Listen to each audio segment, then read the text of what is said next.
Imagine sitting in a dimly lit basement. Right. The air is probably Yeah. a little stale, maybe smelling like old cardboard boxes and damp concrete. Ah, yeah, that classic unfinished basement smell. Exactly. And you're staring at this beat-up beige computer monitor, like the kind that weighs 30 pounds and literally hums when you turn it on. The old CRTs, Yeah, yeah. exactly. Mm. So it's the mid-1990s. Mm. The internet is barely a thing that most people even understand yet. And right now you are listening to that agonizing, screeching static of a dial-up modem, connecting to the web. That sound is burned into my brain. Right. So your hand is on the mouse, your index finger is just hovering over the left click button, and you are, frankly, absolutely terrified. Because it's not just a click, right? It's a profound state of paralysis. Because that single click is carrying the weight of his entire family's survival. Exactly. You're terrified to click send on an email because the financial future of your family literally hangs in the balance. But what if I told you that a single click of that mouse from a guy in a basement changing diapers didn't just change one family's life, but it, literally altered the DNA of online marketing forever? It's a wild claim, but it's true. It is. That click happened in 1996. The guy at the computer was Jeff Walker. And today, we are ripping apart the exact mechanics of what he did to create an entirely new architecture for, well, human influence and digital commerce. It really is the ultimate high-stakes origin story, and I think it's critical to understand right away that this isn't hyperbole.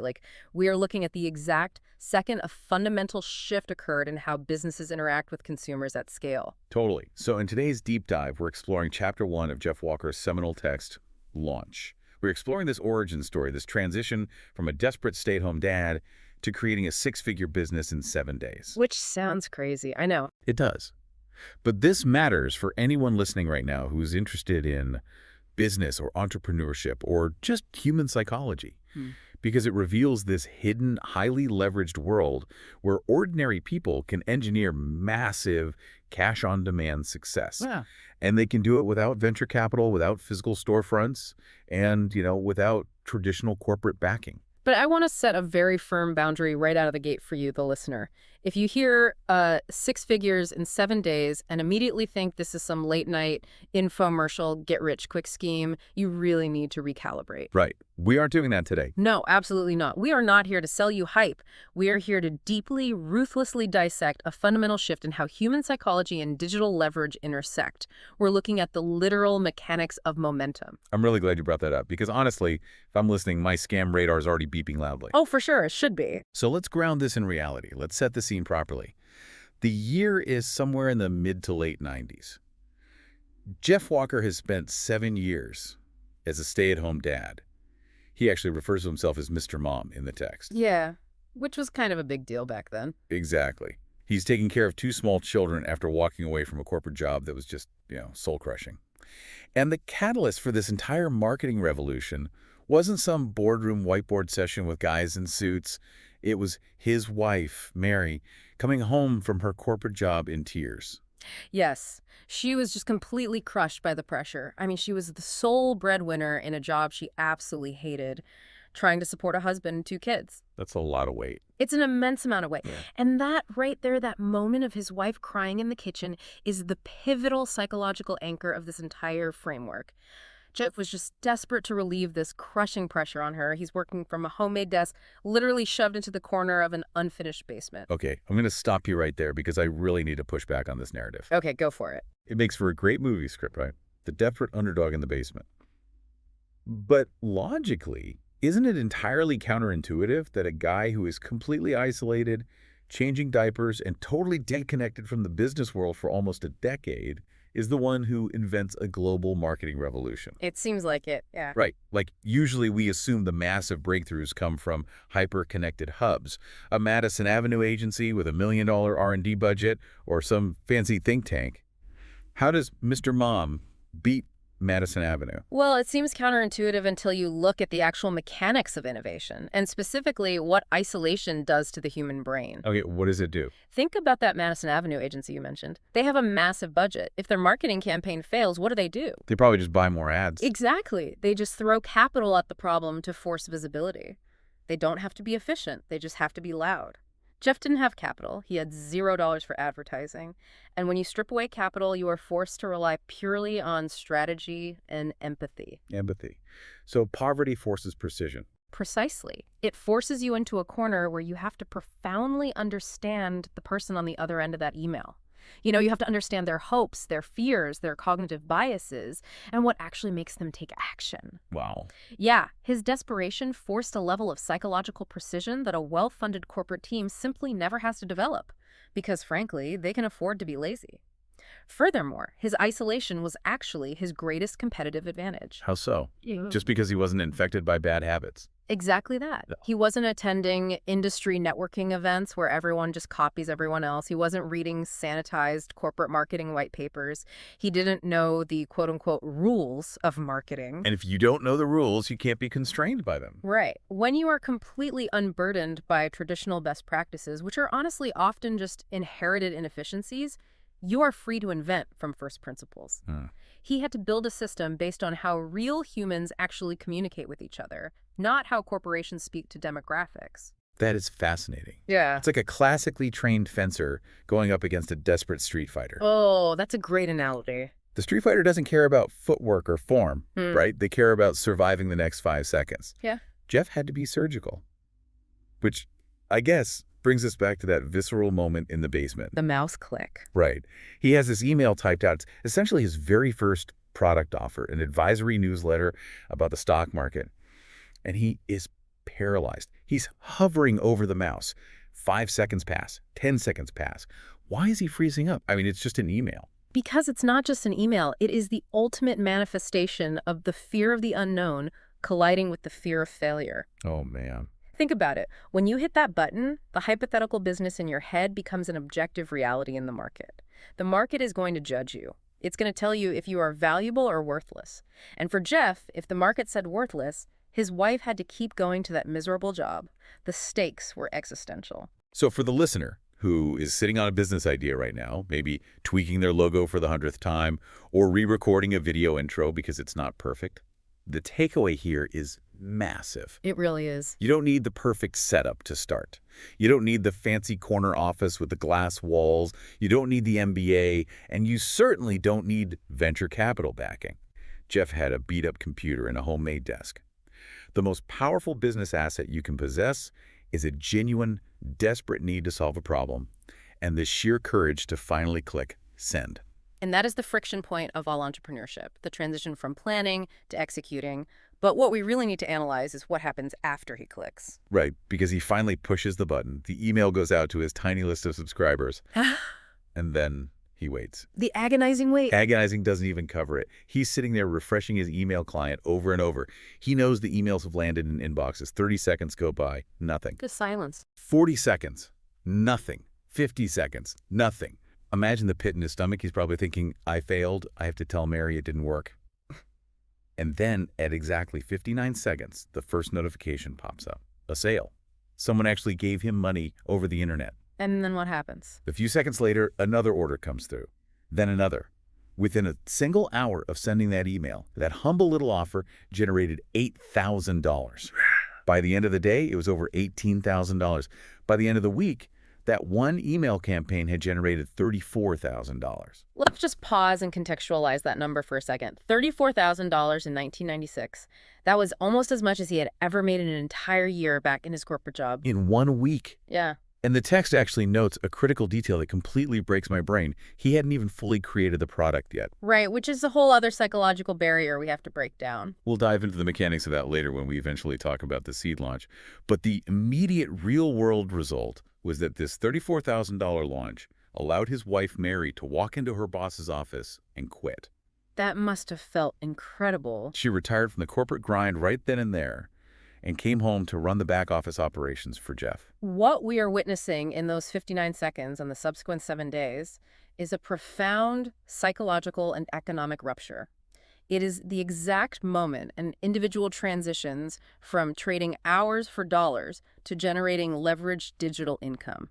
I want to dig into that because leveraged digital income sounds a bit like a buzzword. What does it actually mean in the context of his brain chemistry? That's a good question. Because for his entire adult life, Jeff operated under the unquestioned assumption that income is directly linearly tied to time. You clock in for 40 hours, you get paid for 40 hours. Your income has a hard ceiling based on human stamina. Exactly. The traditional economy is linear. But a successful launch completely breaks that linear equation. It introduces exponential leverage. Think of it mechanically. You spend months building an asset, in this case, an email list of people interested in the stock market. You build trust. You build anticipation. You provide free value. You're doing all this work up front. Yes, you are doing work that you are not getting paid for immediately, but you are building potential energy. I love this. It's not a cliche like throwing a pebble in a pond. It's a pressure cooker. That is the perfect mechanical analogy. Traditional marketing, what Jeff calls hope marketing, is like boiling water in an open pot. You apply heat, which is your effort and money, but the steam just escapes into the air instantly. People visit your website, they look around, they leave, the energy dissipates. Right. But a launch puts a heavy sealed lid on that pot. You add heat over days and weeks. You send an email detailing a problem. You send another email offering a new perspective. You build immense psychological pressure, a craving for a solution, but you don't let them buy it. You keep the valve shut. So when you finally do click send on that sales email, You are opening the release valve on a highly pressurized system. All that pent-up energy, that trust, that anticipation releases at once. The transaction happens almost instantaneously across hundreds or thousands of people. That is how you compress a year's worth of income into 7 days. but notice the timeline here, 7 days. Why does this specific duration matter so much? Why not a 30-day launch or a 2-hour launch? Because 7 days is the Goldilocks zone for human attention and urgency. It is long enough to build a massive psychological crescendo, like a frenzy of buying activity driven by a deadline, but short enough that the momentum doesn't fizzle out. That makes sense. If you say a sale is open for a month, people procrastinate and forget. If it's open for 2 hours, you miss people in different time zones or people who need to talk to their spouse. 7 days creates a highly compressed, inescapable revenue event. So the practical takeaway for you listening is profound. A successful launch isn't just about accumulating a pile of money in a bank account. It is fundamentally about buying back your time. It's about freedom. It's about having the power to dictate your family's lifestyle, deciding where you live and how you spend your Tuesdays, rather than letting a corporate hierarchy dictate it for you. It is about sovereignty over your own life. But I know exactly what is happening in the minds of the audience right now. I can hear the objections. Oh, I'm sure you can. Hearing numbers like $34,000 generated in a single week naturally triggers massive skepticism. It raises an incredibly important question about the reality of this hidden world that Jeff Walker stumbled into. Oh, absolutely. If someone at a dinner party tells me they made their annual salary while wearing sweatpants in a basement over a few days, I'm looking for the exits. My scam radar is blaring. Naturally. And the text to launch itself explicitly addresses this. It warns you, the reader, that this is not a get-rich-quick scheme. And to prove it, it sets up this fascinating stark contrast. It compares this hidden world of micro-businesses with the high-flying Silicon Valley startup culture that we all idolize. This is a crucial dichotomy, and it goes to the heart of what kind of life you want to build. The Silicon Valley model is what we are all culturally conditioned to view as the absolute pinnacle of entrepreneurial success. It is what you see in movies, and fundamentally, it is an ego-driven business model. Wait, what do you mean by ego-driven? Aren't they trying to change the world? They might be, but the structure of the business feeds the ego. You craft a slick pitch deck, you go to venture capitalists and beg for millions of dollars of their money. Right. Once you get it, you are immediately on the clock. You have a burn rate, so you rent a massive trendy office, you hire a huge staff of developers and marketers, you buy ping pong tables for the break room, and then you work 20-hour workdays fueled by pure anxiety because you have to justify that valuation. It sounds exhausting. It is. You are essentially aiming to build a unicorn, a massive company that gets a $100 million buyout from Google, or you go bust completely. There is rarely a middle ground. And the text uses this incredibly evocative imagery. It paints a picture of these tech bros surrounded by greasy pizza boxes, empty Red Bull cans, sleeping under their desks, burning through other people's money at a terrifying rate. Contrast that with what Jeff was quietly building in his basement. He wasn't building a unicorn. He was building a micro-business. And a micro-business operates on entirely different physics. The architecture is inverted. How so? Well, a Silicon Valley startup maximizes overhead to maximize growth. A micro-business minimizes overhead to maximize profit and freedom. It requires extremely low fixed costs. You don't have a massive office lease. You have minimal staff, sometimes no staff at all, just a few freelancers. And because the costs are practically zero, it yields remarkably high profit margins. But the real currency of the micro business isn't just the financial profit margin, right? It's the lifestyle margin. It is massive flexibility. This is what the text calls the lifestyle-driven business. It is entirely bootstrapped, meaning you fund it yourself through actual revenue from actual customers from day one, not from a VC's checkbook. And its scalability is entirely independent of the physical hours you put into it. Correct. We are talking about the decoupling of income from infrastructure. Before digital leverage, if you wanted to double your revenue, you usually had to double your infrastructure, build another factory, hire twice as many salespeople, open a second retail location. It was incredibly risky. Very risky. But in a micro business, serving 10 customers via an automated email sequence takes the exact same amount of physical infrastructure as serving 10,000 customers. A laptop and an internet connection. So let's bring this down to earth for the listener. If it's not a Silicon Valley unicorn with a ping pong table, and it's not a scammy, deceptive, get-rich-quick scheme designed to steal credit card numbers, where does this fit in the real world? Is it just a lifestyle business on steroids? I would call it the ultimate democratization of entrepreneurship. Before this level of digital leverage existed, starting a highly profitable business required immense capital, physical real estate, and a tolerance for catastrophic, life-ruining financial risk. The micro-business model removes those historical barriers. That's a great way to put it. It fits perfectly into the lives of ordinary people who have specialized knowledge or a deep passion for a hobby and who want to leverage the internet to reach a global niche. It is a highly engineered system that allows a single individual sitting at a kitchen table to have the economic impact that used to require a factory full of workers. And the proof of that lifestyle focus is what Jeff actually did with his success.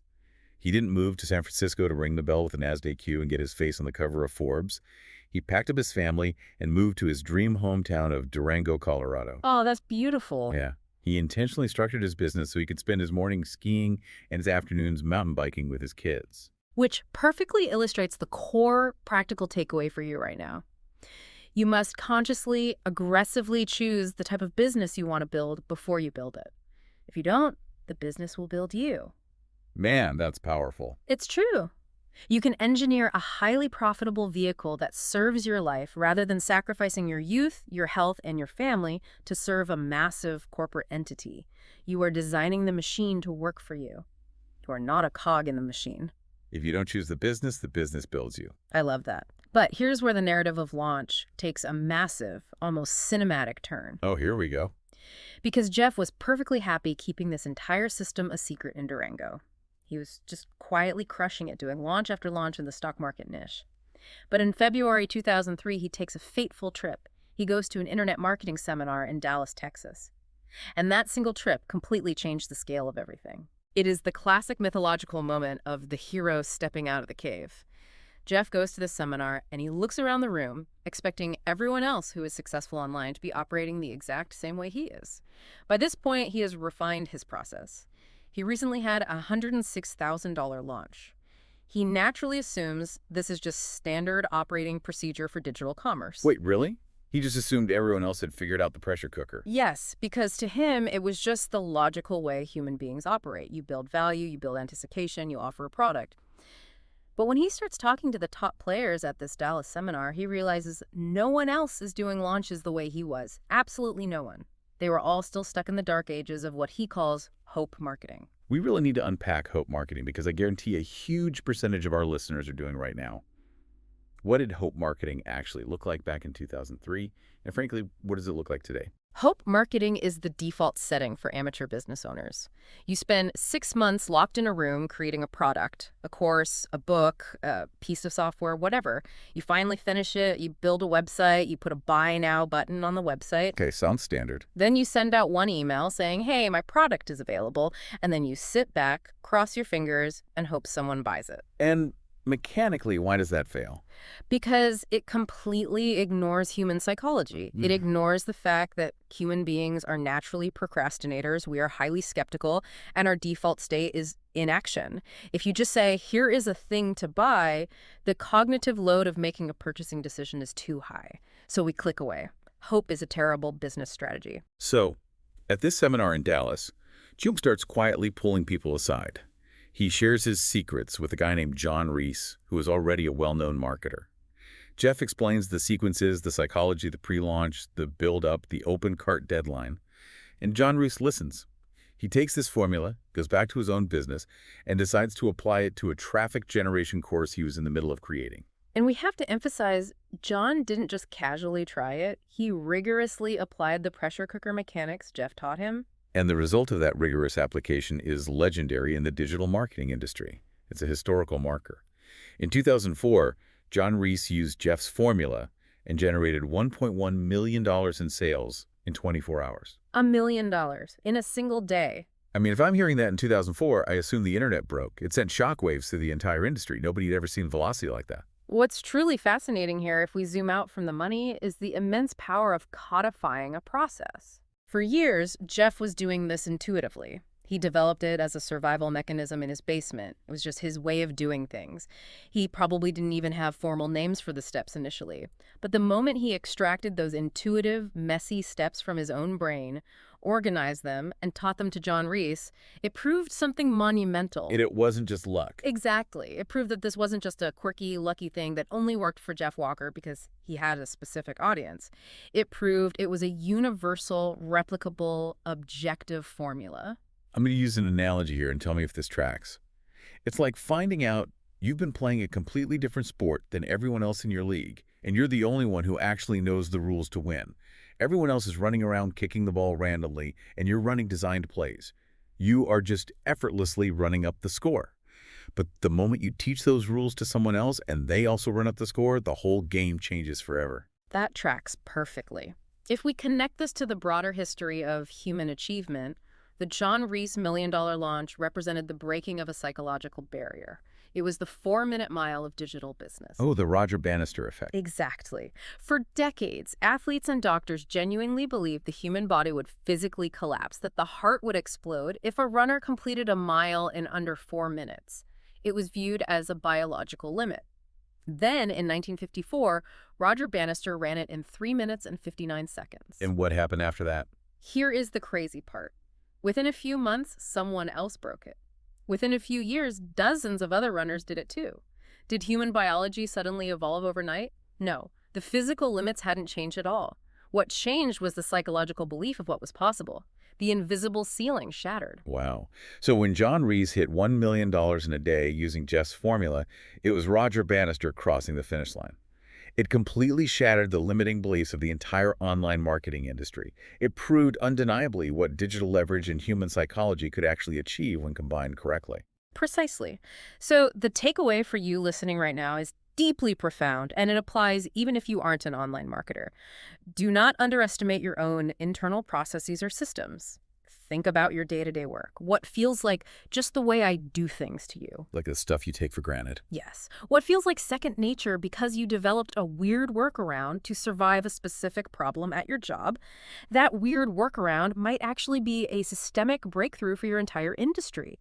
If you can codify your intuition, if you can write down the steps of how you do what you do, you can scale it and you can teach it. Your intuition is an asset. That is a phenomenal point. Our own brilliance often feels boring to us because we're used to it. But seeing John Reese succeed was one thing. John was already a highly respected, well-connected marketer. He had a massive audience. Jeff, on the other hand, still had a massive hurdle to overcome. If he wanted to start teaching this formula, he had to prove he wasn't just a stock market one-trick pony. This is where the story shifts from lucky guy to master engineer. Because up to this point, all of Jeff's personal success, the $34,000 launch, the $106,000 launch, had been contained within a very specific, highly lucrative niche, teaching people how to trade in the stock market. Right. And people are naturally willing to spend money to make money. Exactly. So Jeff decides he is going to transition. He's going to create a product that teaches his launch formula to the world. But to do that, he faces a massive, almost terrifying meta challenge. The meta challenge is that he is starting entirely from scratch in a brand new niche. Think about it. His massive, highly responsive email list of stock market investors was completely useless for this new venture. Stock traders want to know about Apple's quarterly earnings. They don't want to learn about the psychological sequence of an internet marketing launch. It's a totally different avatar. Completely. Furthermore, Jeff was completely unknown as a marketing teacher. He had no authority, no platform, no podcast, and no email list in this new space. He was a ghost. I want you to really visualize the friction of this moment. How do you convince people you are an expert at launching products when you have zero credibility in that specific market, zero audience, and you're basically dropping out of the sky? You are essentially having to use the launch formula to sell the launch formula. It's marketing inception. I have to interject here because if I'm Jeff, I'm sweating. This sounds like building a house of cards on a tightrope. If his first launch teaching the launch formula fails, he is humiliated. The product is invalidated instantly. Oh, absolutely. Hey, buy my system for launching. Did it work for you? Well, no. Nobody bought it. Yep. It's an instant paradox. Which is exactly why this moment is the ultimate crucible for his methodology. It required an immense leap of faith. He had to voluntarily abandon the secure, highly profitable, established niche of his stock market business to try and conquer a completely new one, using nothing but the bare mechanics of the formula itself as his safety net. That takes guts. It does. And this right here is where we definitively prove that the launch strategy is not based on niche-specific gimmicks or hacks. It is based on the immutable bedrock of fundamental human psychology. Let's break down that bedrock. What are those fundamental mechanics? Anticipation, for one. The human brain is wired to seek closure. When you tell a story and pause before the climax, the brain physically craves the ending. That is anticipation. Then there is value-first marketing.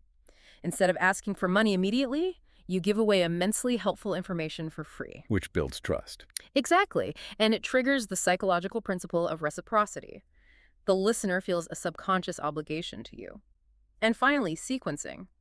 Moving people through a logical, emotional journey step by step rather than hitting them over the head with a sales pitch. The brain responds to story, to scarcity, to social proof, and to reciprocity, regardless of whether you are selling high-level stock market advice, digital marketing training, or, PDF knitting patterns. We are all running on the same hardware. We really are. So, Jeff takes a deep breath, and he executes his very first product launch formula, what he calls PLF launch. He starts from zero. And what is the result of applying this psychology to a cold market? Over $600,000 in sales in a single week, from absolute scratch. $600,000 Yeah. in 7 days. Let that sink in. With that single event, he instantly created a massive new, highly profitable business. He instantly generated a new list of thousands of hyper-responsive paying buyers. And perhaps most importantly, he instantly cemented legendary positioning and authority in a market where he was a total nobody just a few weeks prior. It is the ultimate, undeniable proof of concept. And the practical takeaway for you, the listener, is incredibly empowering no matter what stage of business you are in.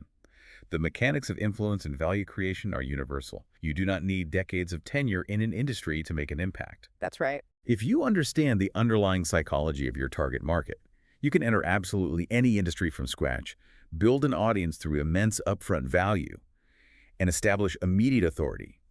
You don't need a pedigree. You need a profound understanding of how to sequence value and build anticipation. But as we unpack this naturally raises an important, lingering question. I can hear it. It's the question every skeptical listener is screaming at their phone right now. Sure, this works for Jeff Walker, the guy who literally invented it. He's a genius. Sure, it works for John Reese, who was already a massive marketing powerhouse.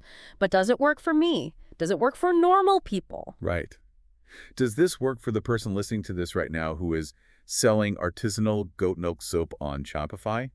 Or the person selling executive life coaching services? Or a B2B software subscription? Jeff explicitly addresses this in the text. He doesn't sugarcoat it. He states that this formula works for almost anyone, but with two very strict, non-negotiable exceptions. And we need to deeply analyze these exceptions because understanding why the formula fails in these two scenarios is actually the master key to understanding why it works everywhere else. Okay, let's hit the exceptions. The first exception. The launch formula does not work if you are operating a pure emergency service. Think of a 24-hour locksmith, an emergency plumber, or a bail bondsman. Okay, and the second? The second exception. It does not work if you are selling a pure, undifferentiated commodity. His examples are things like gasoline or generic driveway sand. But outside of those two highly specific scenarios, he argues it works. And he backs it up with wild examples in the text. He mentions a guy named John Gallagher, who was literally on government food stamps and used the launch formula to sell a niche board game about foraging for wild herbs and built a six-figure business out of it. Or Will Hamilton, who used it for online tennis instruction. Let's deeply unpack the why behind those two specific exceptions, starting with the emergency services. Why doesn't this massive psychological leverage work for a bail bondsman or an emergency plumber? I'll take a stab at this because it's absurd. You can't do a 3-week pre-launch sequence to build anticipation for calling a locksmith when you are locked out of your car in the freezing rain at 2 a.m. Exactly. You don't want to watch a 3-part video series on the historical value of unlocked doors. You don't want to join a Facebook community of other locked out people. You want the door open now. Emergency services are fundamentally universally reactive. A product launch is a highly engineered, proactive event. A launch requires a timeline. It requires days or weeks to build anticipation, to establish authority, and to nurture a relationship with the prospect. When a consumer is in a state of acute, immediate panic, water is flooding their basement, or they are locked out. The relationship with the vendor doesn't matter at all. The only thing that matters is immediate utility and availability. You cannot build a runway of anticipation for a crisis. That makes perfect sense. The psychology of a crisis bypasses the psychology of influence. Okay, what about the commodity exception? Why can't I launch generic sand? What if I do a massive, epic video trailer with cinematic music for sand? You could try, but it would fail, because launches fundamentally require a unique value proposition and a perception of differentiation. If you are selling a pure commodity, something that is entirely physically indistinguishable from what the person next to you is selling, like standard gasoline or raw materials, the only differentiator in the mind of the consumer is price. Right. If Station A sells gas for $3 and Station B sells it for $3.10, I'm going to Station A. I don't care about their brand story. Exactly. You cannot build a rabid, passionate community of fans who are eagerly, desperately awaiting the release of generic driveway sand. There is no story to tell. There is no proprietary methodology behind the sand. There's no unique outcome. A launch works by creating a perception of unique, irreplaceable value. It worked because the prospect believes that your specific product is the only key that will unlock their desired outcome. A commodity, by definition, has infinite replacements. So the practical takeaway for the listener right now is to perform an audit of your business. Take a hard look at what you are selling. Are you an emergency service? Probably not. Are you selling a pure, undifferentiated commodity? I hope not. If your business relies on building value, creating anticipation, and forging a deep educational relationship with the consumer, this methodology is not just an interesting option for you to consider. No, it's vital. It is an absolute necessity if you want to cut through the deafening noise of the modern digital world. If you aren't actively launching, if you aren't engineering these highly pressurized revenue events, you are just whispering in a hurricane. You are doing hope marketing. If we pull all the threads together and synthesize everything we've unpacked today from Chapter 1 of Launch, it distills down to one incredibly clear, memorable, and profound insight. At its very soul, this chapter teaches us that a product launch is not simply a marketing tactic.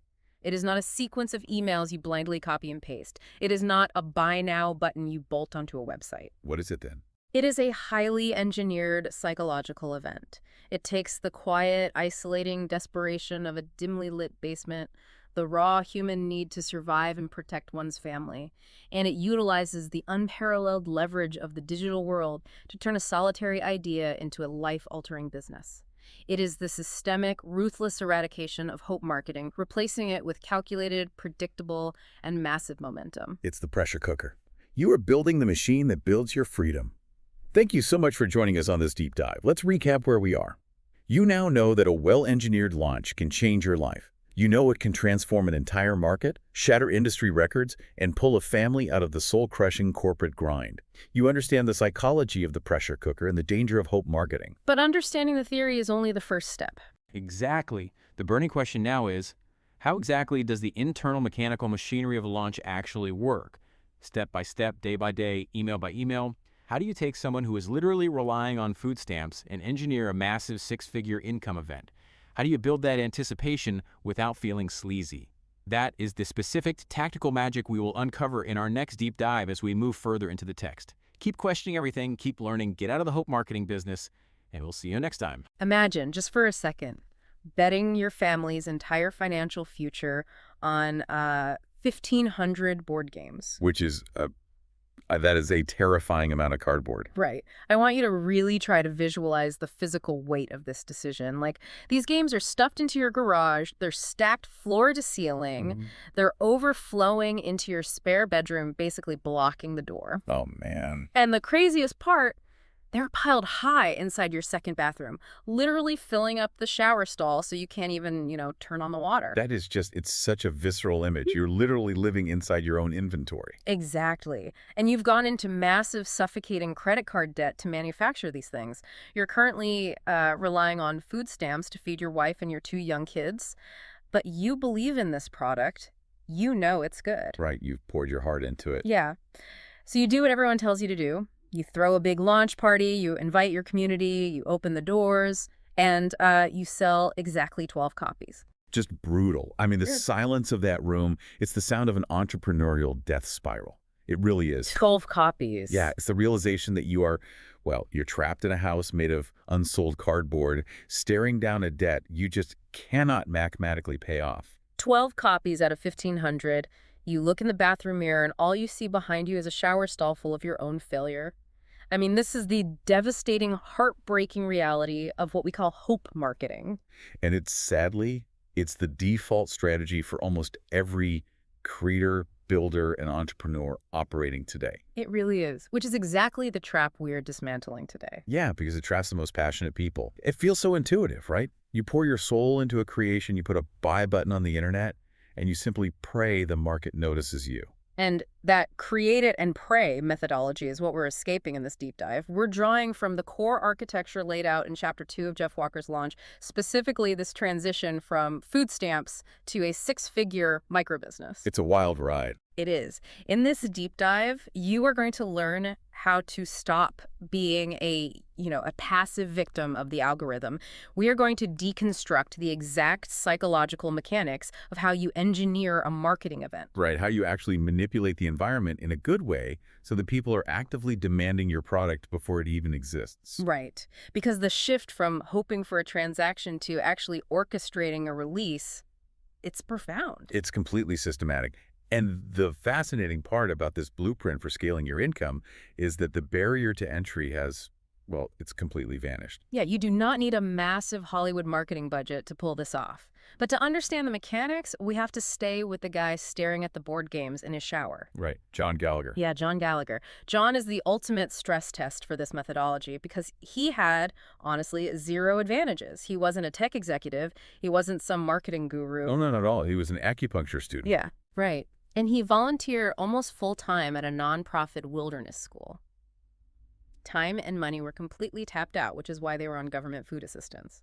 But, it's crucial to understand John's psychology here. Yeah. Because he didn't view himself as a victim of his circumstances. How do you mean? Well, he viewed the food stamps as a temporary stopgap. He possessed this hyper-specific passion for foraging for edible and medicinal herbs. Okay, yeah. And he had an entrepreneurial itch and a genuine desire to teach this skill to children. So he wasn't just sitting around. Right, so she and his wife channeled that passion into creating an educational board game called Wildcraft. And they didn't just throw some cheap thing together. They painstakingly designed this beautiful, highly educational game. Yeah, the product was genuinely good. He truly believed this physical product was the lever that would lift his family out of poverty. And that right there, that is the quintessential creator's origin story. It really is. You identify a gap in the world, you possess a unique skill set to fill it, and you build a high-quality solution. The product itself was fundamentally sound. Which, honestly, makes the ensuing disaster so much worse. Oh, absolutely. Because John goes deep into credit card debt to hit the minimum manufacturing run, which was 1,500 units. The semi-truck arrives, unloads pallets into his driveway, and he fills his house. The shower stall. Right, the shower. Then he deploys hope marketing. He sets up a launch party, alerts his immediate network, and just, hopes the sheer quality of Wildcraft will trigger this viral sensation. He hopes people will just see it, understand it instantly, and buy it. Exactly. And the result? He essentially whispers into a hurricane, and the hurricane didn't care. 12 sales. Ouch. We really have to dissect the pathology of why this fails so spectacularly, because if the product is genuinely good and Wildcraft actually is an excellent award-winning game, why doesn't the market reward it? Because hope marketing fundamentally misunderstands human attention. It relies entirely on the assumption that a good product speaks for itself. If you build it, they will come. Right, the classic lie. But products don't speak. In the modern marketplace, attention is, without a doubt, the scarcest commodity on earth. Yeah, we are subjected to what? Thousands of marketing messages every single day? Thousands. The noise is deafening. So if you just quietly place a product into that environment and say, hey, here it is, you haven't given the consumer's brain any reason to stop scrolling. Right, or stop ignoring you. Exactly. Because you are suffering from what we call the curse of knowledge. Oh, let's unpack that. The curse of knowledge. Yeah, so you spent, say, 2 years in the weeds with this product. To you, the value is blindingly obvious. You know all the blood, sweat, and tears baked into the cardboard. But to a stranger on the internet? To them, you are just another tab open on their browser. They haven't gone on the journey you went on. That makes so much sense. The curse of knowledge is the silent killer. You just assume your passion is contagious just by proximity. Right, you assume the prospect instantly grasps the problem your product solves. But they don't even know they have a problem yet. Right, you haven't framed the narrative for them. Exactly. You've focused 100% of your energy on engineering the product and 0% on engineering the environment in which the product is received. Okay, but I have to play devil's advocate here for a second. Go for it. Because we constantly see stories of products, going viral. A random TikTok video blows up, an indie game gets picked up by a big streamer, and suddenly it's a massive hit. Sure, it happens. Doesn't that validate hope marketing? Aren't these creators just putting it out there and winning the lottery? Well, you used the perfect phrase right there.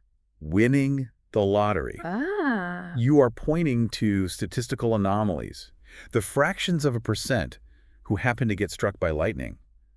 Basing your family's financial future on the hope of going viral is literally identical to spending your life savings on scratch-off tickets. Wow. Yeah, that's a bleak way to look at it, but it's true. It's an abdication of responsibility. What we're talking about today is predictable, engineered success that relies on proven psychological frameworks, not just dumb luck. That distinction is so critical because hope marketing is fundamentally passive. It's almost like a defense mechanism. How so? Well, if I just put my art or my software or my coaching program out there quietly, I don't feel like a sleazy salesperson. Oh, right. The fear of selling. Yeah, and if nobody buys it, well, my ego is protected because I can just tell myself, oh, the market just didn't get it. They aren't ready for my genius. It's a comfortable shield. It protects the ego, absolutely, but it bankrupts the creator. Okay. It leaves you staring at 1,488 unsold board games. So let's apply this directly to you, the listener, right now. Think about the project you were working on.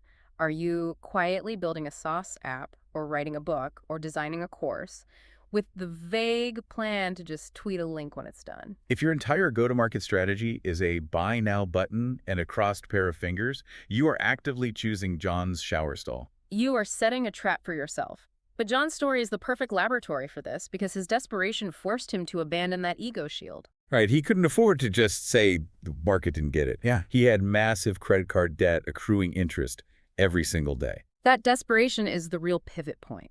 John's wife pushes him to find a real strategy. So he goes to Google, types in something like how to launch a product, and he stumbles into the ecosystem of Jeff Walker's product launch formula, or PLF. And then John does something the author explicitly begs people not to do. What's that? He borrows even more money. Right. From his dad. Yeah, he borrows money from his father to buy the PLF training program. Now, it's highly unadvisable to leverage debt for information products, but it just underscores the existential pressure John was under. He had to make this work. He had no other option. So he consumes the methodology, but, and this is key look at his operational capacity at this point. It's basically zero. Exactly. He has no ad budget. He is still on food stamps. He doesn't even have a functioning home office. Right. He orchestrates his entire new launch from a borrowed laptop. Using the free Wi-Fi connection at his local public library. It's incredible. I want that image burned into the listener's mind. A guy on a borrowed laptop sitting in a hard plastic chair at the public library, surrounded by free internet and just sheer panic. Just typing away next to the Dewey Decimal System. Exactly. And from that chair, he executes a PLF-style launch for the exact same board game. And the result. He sells 670 games in a single week. Which is just mind-blowing. He generated over $20,000 in revenue in 7 days. He paid off the manufacturing debt entirely, and that library campaign birthed a highly successful six-figure business in the herbal education niche. Let's do the math on that because it's genuinely staggering. 12 sales using Hope Marketing, 670 sales using the product launch formula. Yeah. That is a 55 times multiplier. He went from $360 to over $20,100. It's massive. Now, I have to stop here because anyone with a pulse is going to hear a 55x increase and immediately feel their scam radar go off. Oh, for sure. It sounds like a late-night infomercial promising you can, lose 50 pounds by taking a magic pill. And skepticism is the correct response here. Yeah. But we have to look at the actual mechanics, not just the multiplier. Right. Because it isn't magic. Right. Break that down for us. A 55x increase sounds impossible until you realize he was starting from a baseline of near zero. If you have a conversion rate of, say, 0.1% on a tiny audience. Because it's just your immediate friends and family. Exactly. And you use a psychological framework to bump that conversion rate up to 5% and simultaneously use that same framework to grow your audience tenfold. The compound effect is mathematically a 50x to 100x return. And the most important variable here, the thing we cannot gloss over, the product did not change. Not one bit. He didn't invent a new, better version of Wildcraft. The price tag was identical. The target audience, parents who want their kids to learn about nature, remained exactly the same. The only variable that changed was the method of delivery. He swapped a passive, inefficient system for an active, psychologically optimized sequence. And this is really the entry point into what we call the entrepreneurial direct marketing microbusiness. Right, which is just ordinary people utilizing systemic leverage to break the linear relationship between time and money. Leverage. That's a word that gets thrown around in finance all the time, usually just meaning debt. But in this context, leverage is achieving an outsized output for a constrained input. Exactly. John didn't work 55 times harder during that week. Right? He certainly didn't spend 55 times more money. His budget was still zero. The leverage was entirely embedded in the process itself. Which proves that capital is no longer the gatekeeper to scale. The gatekeeper is psychological strategy. Yeah, that's exactly it. But I'm looking at this library computer scenario, and I'm still trying to bridge the gap here because we are talking about making people beg for a product before it exists. Yeah. Historically, that level of anticipation is reserved for, like, Apple dropping a new iPhone or Marvel releasing a massive movie trailer. Sure, big corporate events. Right. They can engineer that demand because they have a $100 million marketing budget to just blanket the earth in ads. How does a regular person sitting at the library achieve corporate-level anticipation?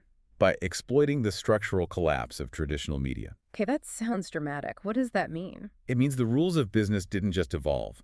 They were entirely rewritten by three specific game changers. And these three shifts completely leveled the playing field. They made the product launch formula not just possible, but arguably more effective for a micro business than for a huge, faceless corporation. Okay, the three game changers of modern business. Let's dig into the architecture of this new environment. What are they? The first shift is the greatly increased speed of communication. Right. The second is the drastically decreased cost of communication. All right.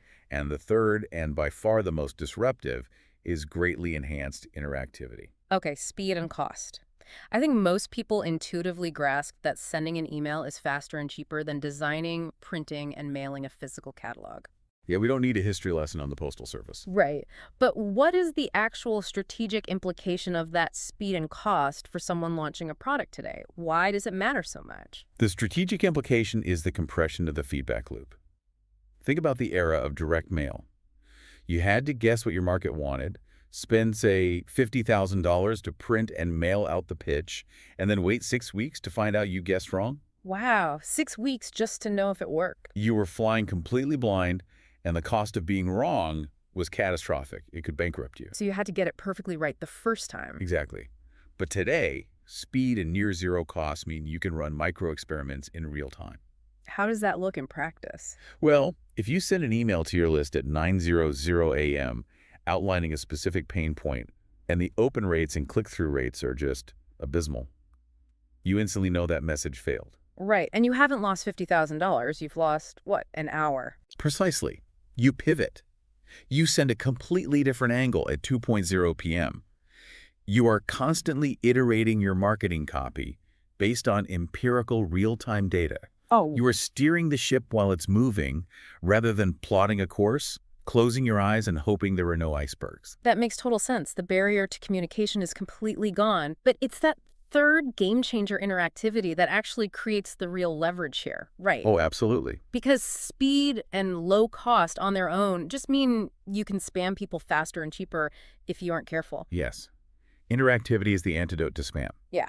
Because traditional marketing, the television commercial, the highway billboard, the magazine spread, it's a monologue. Right. It is a giant corporation talking at you. You have absolutely no voice in the process. You either consume the message or you ignore it. But the modern internet is a fundamental shift from a monologue to a dialogue. So it's the difference between buying a giant billboard on the side of a busy highway and just praying someone looks up from their steering wheel versus walking into a room, handing out two-way radios to a group of people who have explicitly raised their hands and actually talking with them as you build the product. That analogy, the two-way radio, is everything.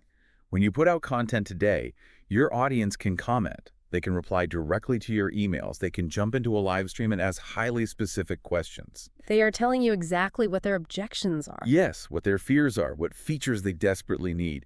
You don't have to guess anymore. You are co-creating the marketing with the audience. And often you're co-creating the product itself.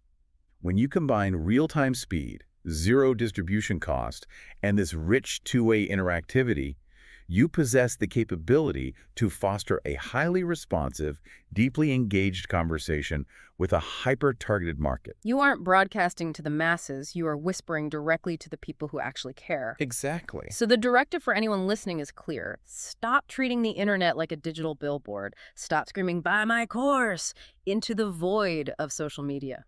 It doesn't work. Yeah. That is applying an antiquated 1990s broadcast mindset to a 2020s interactive tool. You need to hand out the two-way radios. And this interactivity is really the foundation of what Walker calls event-based marketing. Yes. Because we can communicate instantly and iteratively, we don't have to compress our entire pitch into a single, easily ignored message. Right, we can stretch the conversation out. We can sequence our communications to construct a genuine narrative event. We aren't just dropping a link. We are inviting our audience into an unfolding drama. Which brings us to the actual operating system of this entire philosophy. If we are completely abandoning the single marketing message, what are we replacing it with? The framework relies on three core pillars: sequences, stories, and mental triggers. Sequences, stories, and mental triggers. These three pillars are the gears of the psychological engine. And if you understand how these three interact, you can sell virtually anything of value. Okay, let's start by deconstructing sequences. The fundamental law here is that you never, ever rely on one single touch point. Right, you don't just wake up on a Tuesday and post, "My new app is live, subscribe today." No, because that's hope marketing again. Instead, you slice your marketing into a highly structured series of communications that build compounding pressure over time. The methodology outlines 4 specific phases. Let's tear into the first one, which is the pre-launch. The pre-launch. This happens long before your product is ready, sometimes before it even exists. Wait, really? Before you even make it? Yes. This is your reconnaissance mission. You are sending a shot across the bow of your market. Usually, this looks like a very short, highly conversational email or social media post asking a single probing question. Give me an example. Like, hey, I'm thinking about putting together a project on X. What is your absolute biggest challenge when it comes to X? I want to pause on that exact question because it is deviously brilliant. Hmm. What is your biggest challenge? You aren't asking them, would you buy my product? No, never ask that, because people lie about their future buying habits all the time. Yeah, if you ask, would you buy a game about herbs? Everyone says, sure, sounds nice because they want to be polite. And then nobody opens their wallet. Right. But when you ask about their challenge... Oh, they will write you paragraphs. They will pour out their frustrations. If you are targeting, say, freelance graphic designers, they will tell you exactly how much they hate chasing clients for unpaid invoices. And suddenly, you have the exact copywriting for your sales page. Exactly. You don't have to guess what their pain points are. They literally just handed you a mapped out list of their deepest professional anxieties. That's amazing. That's the data acquisition side. But the psychological side of the pre-launch seems even more powerful. It is. By asking for their input, you are triggering a psychological phenomenon akin to the IKEA effect. The IKEA effect, like the furniture. Yeah. People place a disproportionately high value on things they partially created themselves. If you build the bookshelf, you love it more than if you bought it pre-assembled. Oh, that makes sense. By asking your audience to help shape the direction of the product, You are transforming them from passive consumers into active co-creators. They feel ownership. Yes.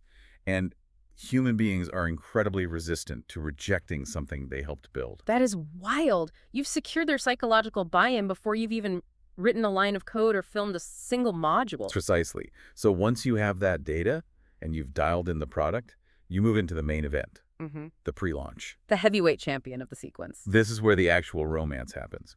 Over a compressed timeline, usually 5 to 12 days, you release a series of 3 distinct pieces of high-value content. Now, I feel like the trap here is thinking this means releasing 3 teasers or 3 slick commercials. Oh, if you release commercials, you will fail spectacularly. Right. The pre-launch content must be inherently valuable on its own.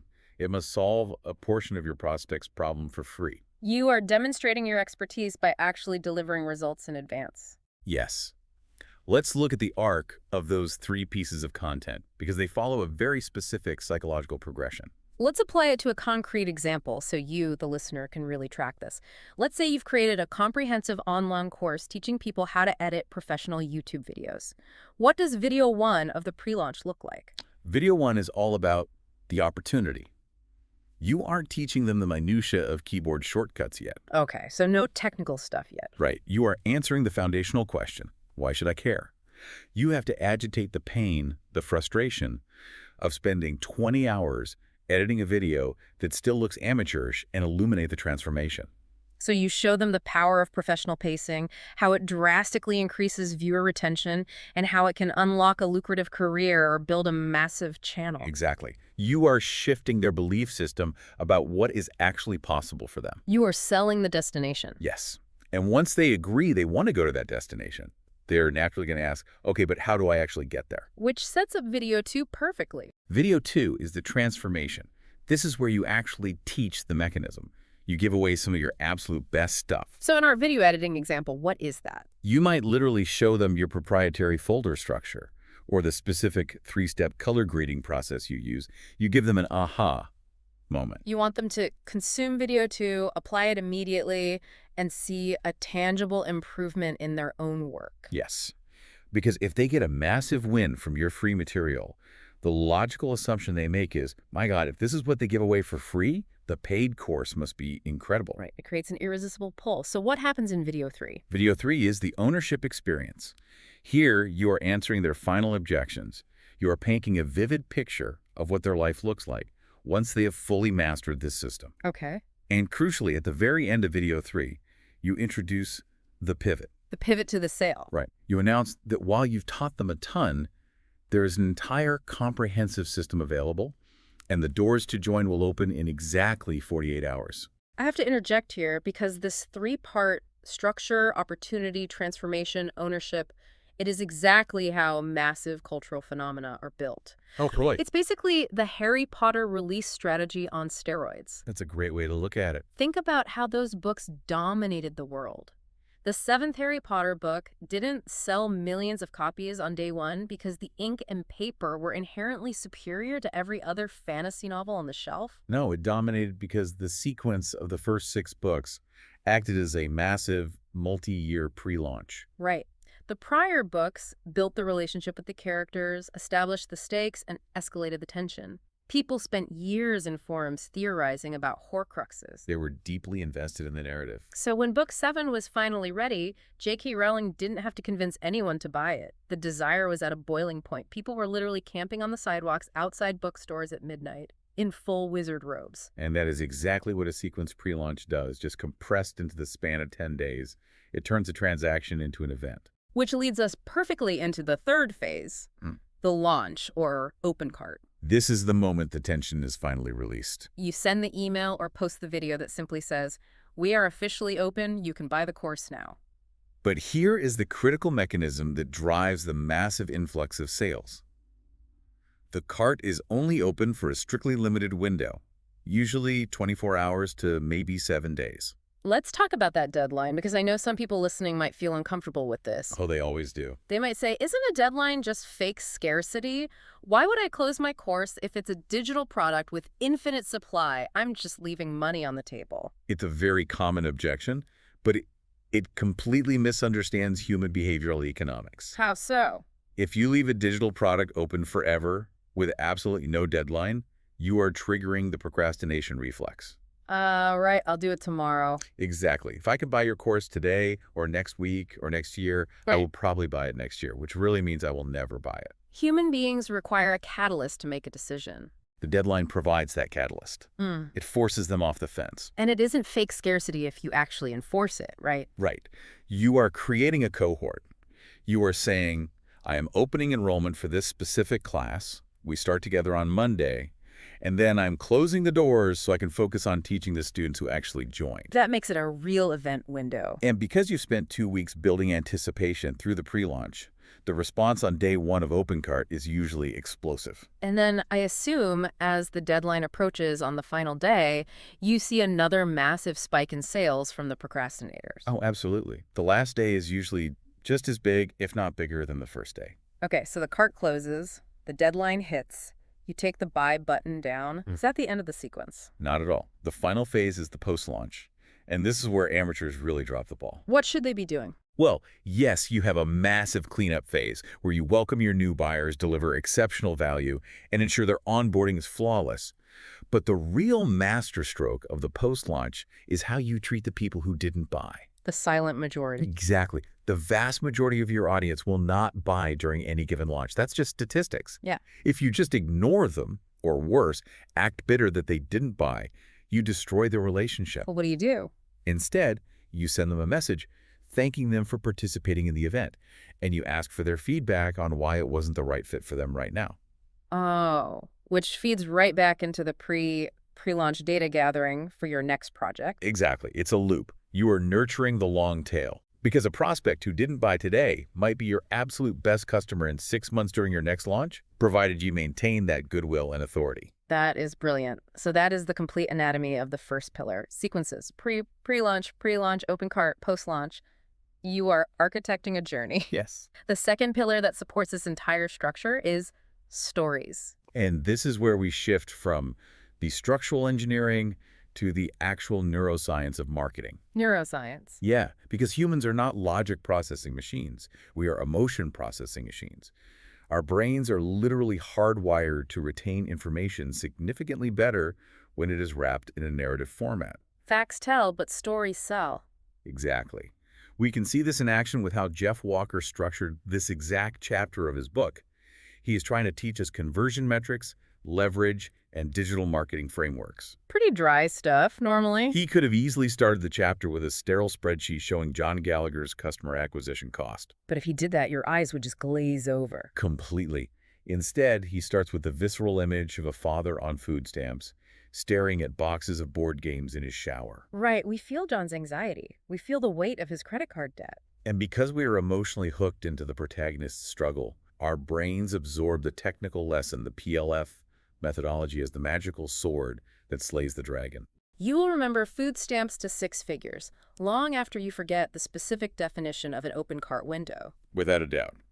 So in your own launch, you must weave a story through your pre-launch content. But what if you don't have a dramatic rags to riches story? It doesn't have to be a rags to riches epic. It can be your own origin story of why you struggled with the exact problem you are solving.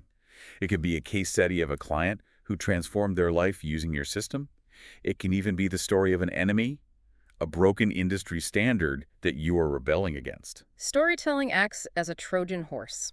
It bypasses the cynical, heavily defended, logical part of the brain that says, don't buy things on the internet, and it speaks directly to the emotional center that actually pulls the trigger on purchasing decisions. Beautifully said.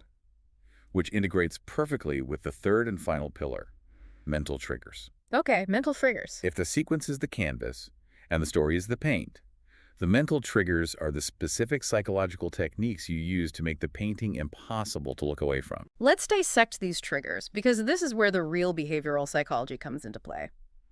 The book identifies several core triggers that you layer throughout your sequence. The first one is authority. Authority. Now, in the internet age, anyone can put expert in their bio.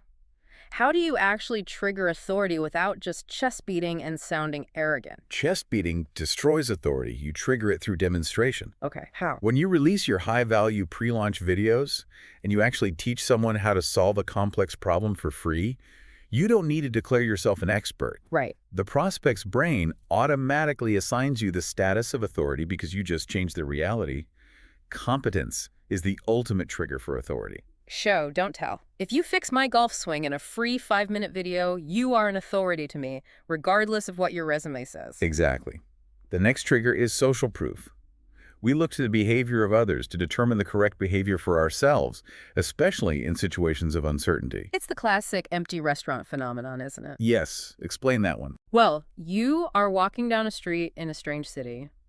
You're hungry. There are 2 restaurants side by side. One has completely empty tables. The other has a line of people waiting out the door. You automatically, subconsciously assume the one with the line is superior, even though you haven't tasted a single piece of food. You want what the tribe wants. Exactly. Now apply that to the internet, and remember the game changer of interactivity we talked about earlier.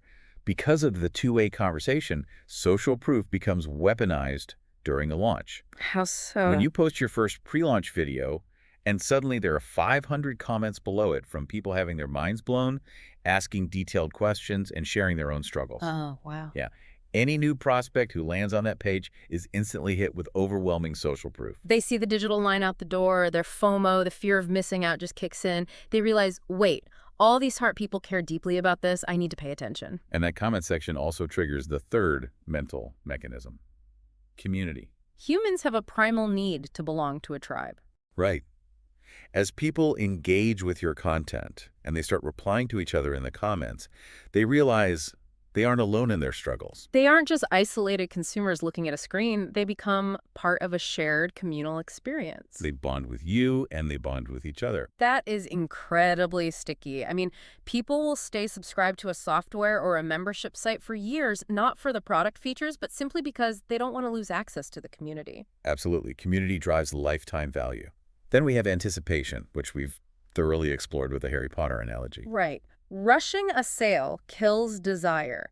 Delaying gratification through a sequence allows anticipation to compound until it basically becomes a physical need. But the final trigger is perhaps the most crucial for making this entire system ethical. Let's hear it. And that is reciprocity. Let's really drill down into reciprocity, because I know listeners out there are thinking, I'm bombarding people with videos, I'm manipulating their anticipation, I'm using psychological triggers. Isn't this just sophisticated manipulation? Doesn't this feel a bit sleazy? It is the single most common fear among creators who hate marketing. Yeah. But reciprocity is the ethical anchor of the entire formula. Okay, unpack that. Reciprocity is a deeply ingrained, almost biological human urge.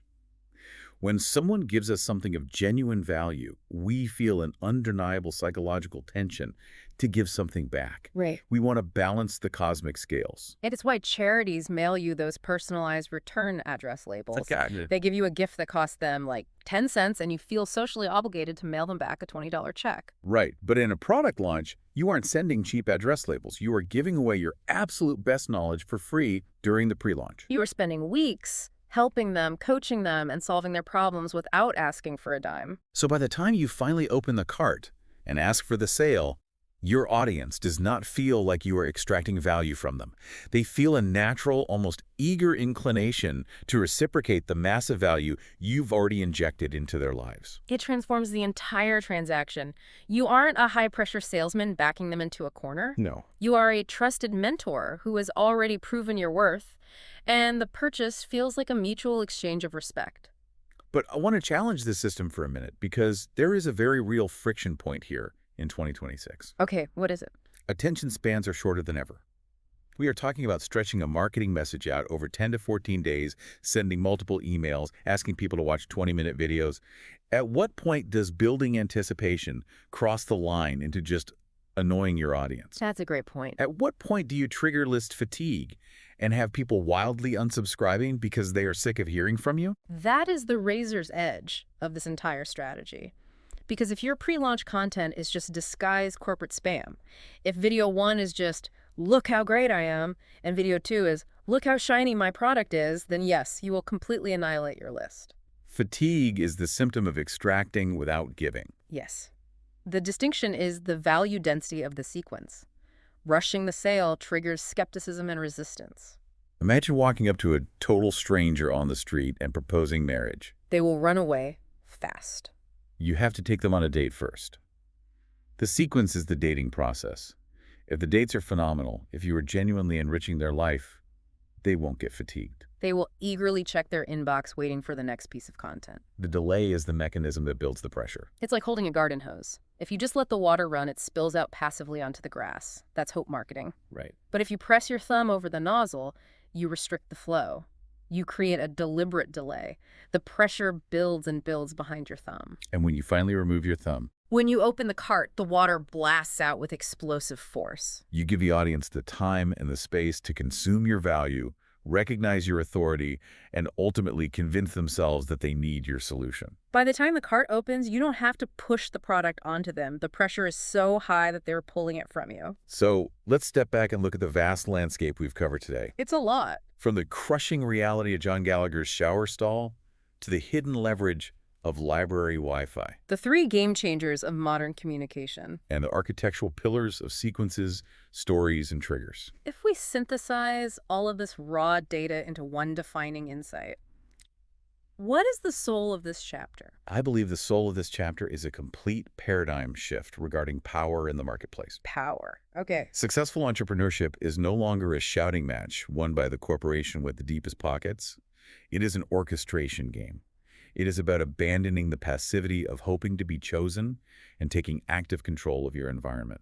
Exactly. You are combining the unprecedented speed and zero cost of digital interactivity with the ancient, hardwired psychology of narrative and anticipation. You are manufacturing an environment where your prospects are literally waiting with their credit cards in hand before you even ask for the sale. You evolve from a beggar, hoping for a random transaction, into a trusted authority directing a cultural event. It redefines the entire power dynamic between the creator and the consumer. It completely flips the script.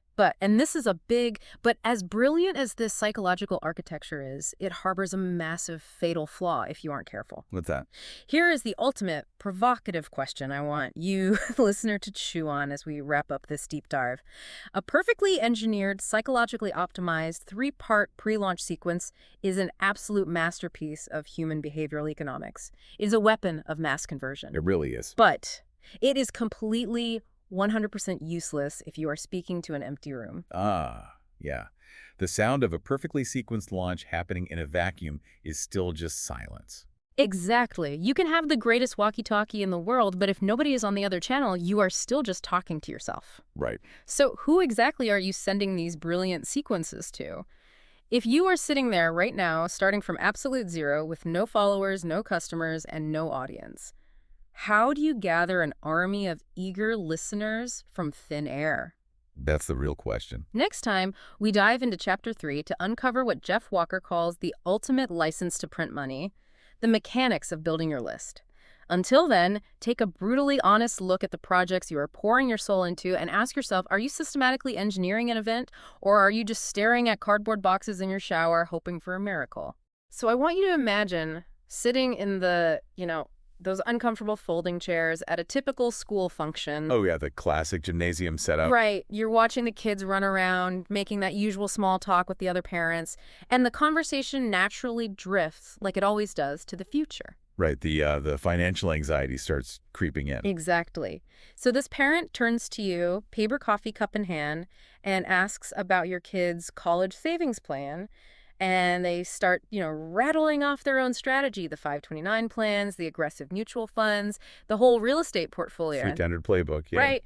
And you look them dead in the eye, totally serious, and say, I don't have any of those because I have a list. Oh, man. Yeah. I mean, that is the kind of statement that just completely short-circuits a casual conversation, It really does. because it violates every established rule of modern financial planning we've ever been taught. You can almost feel the uncomfortable silence that would follow. Just absolute confusion radiating from this other parent. Oh, absolutely. Because we are culturally conditioned from the moment we open our first bank account to rely on these highly structured, heavily institutionalized safety nets. Right. The savings accounts that barely outpace inflation. Yeah, or 401ks tied entirely to the stock market. Exactly. But the source material we're jumping into for today's deep dive presents This entrepreneur making the really audacious claim that a simple email list, literally just a digital ledger of names and addresses, has completely replaced all of those traditional safety nets. I mean, on the surface, treating a list of emails as a tangible financial asset, it sounds like hyperbole. It sounds like internet marketing fantasy, right? Yeah, exactly. But when we actually dissect the nuts and bolts of modern digital commerce, the structural power of that list becomes incredibly real. And arguably more reliable than some traditional investments, which is basically the entire mission of our deep dive today. So we are exploring the core concepts inside Chapter 3 of Jeff Walker's framework. And over the course of this discussion, we're going to unpack why an email list is just, well, fundamentally misunderstood by most casual observers. It really is. People just think of it as a marketing tool. Right, or a digital Rolodex. But it's not. It is essentially the single most valuable asset in any business. The author literally calls it a license to print money. Which is a bold claim. It is. So we're going to explore the psychological architecture of building this highly responsive audience from scratch, the hidden dangers of renting attention on platforms you don't actually own, and how this specific shift in focus can completely transform your view of business security. Yeah, because we are dissecting a fundamental paradigm shift here. I mean, most traditional businesses operate on what is essentially a model of hope. A model of hope. Yeah, you open a storefront or you launch a website and you just hope the foot traffic or the algorithm brings people to you. Right. Build it and they will... Exactly. But the framework in this chapter moves away from that passive vulnerability.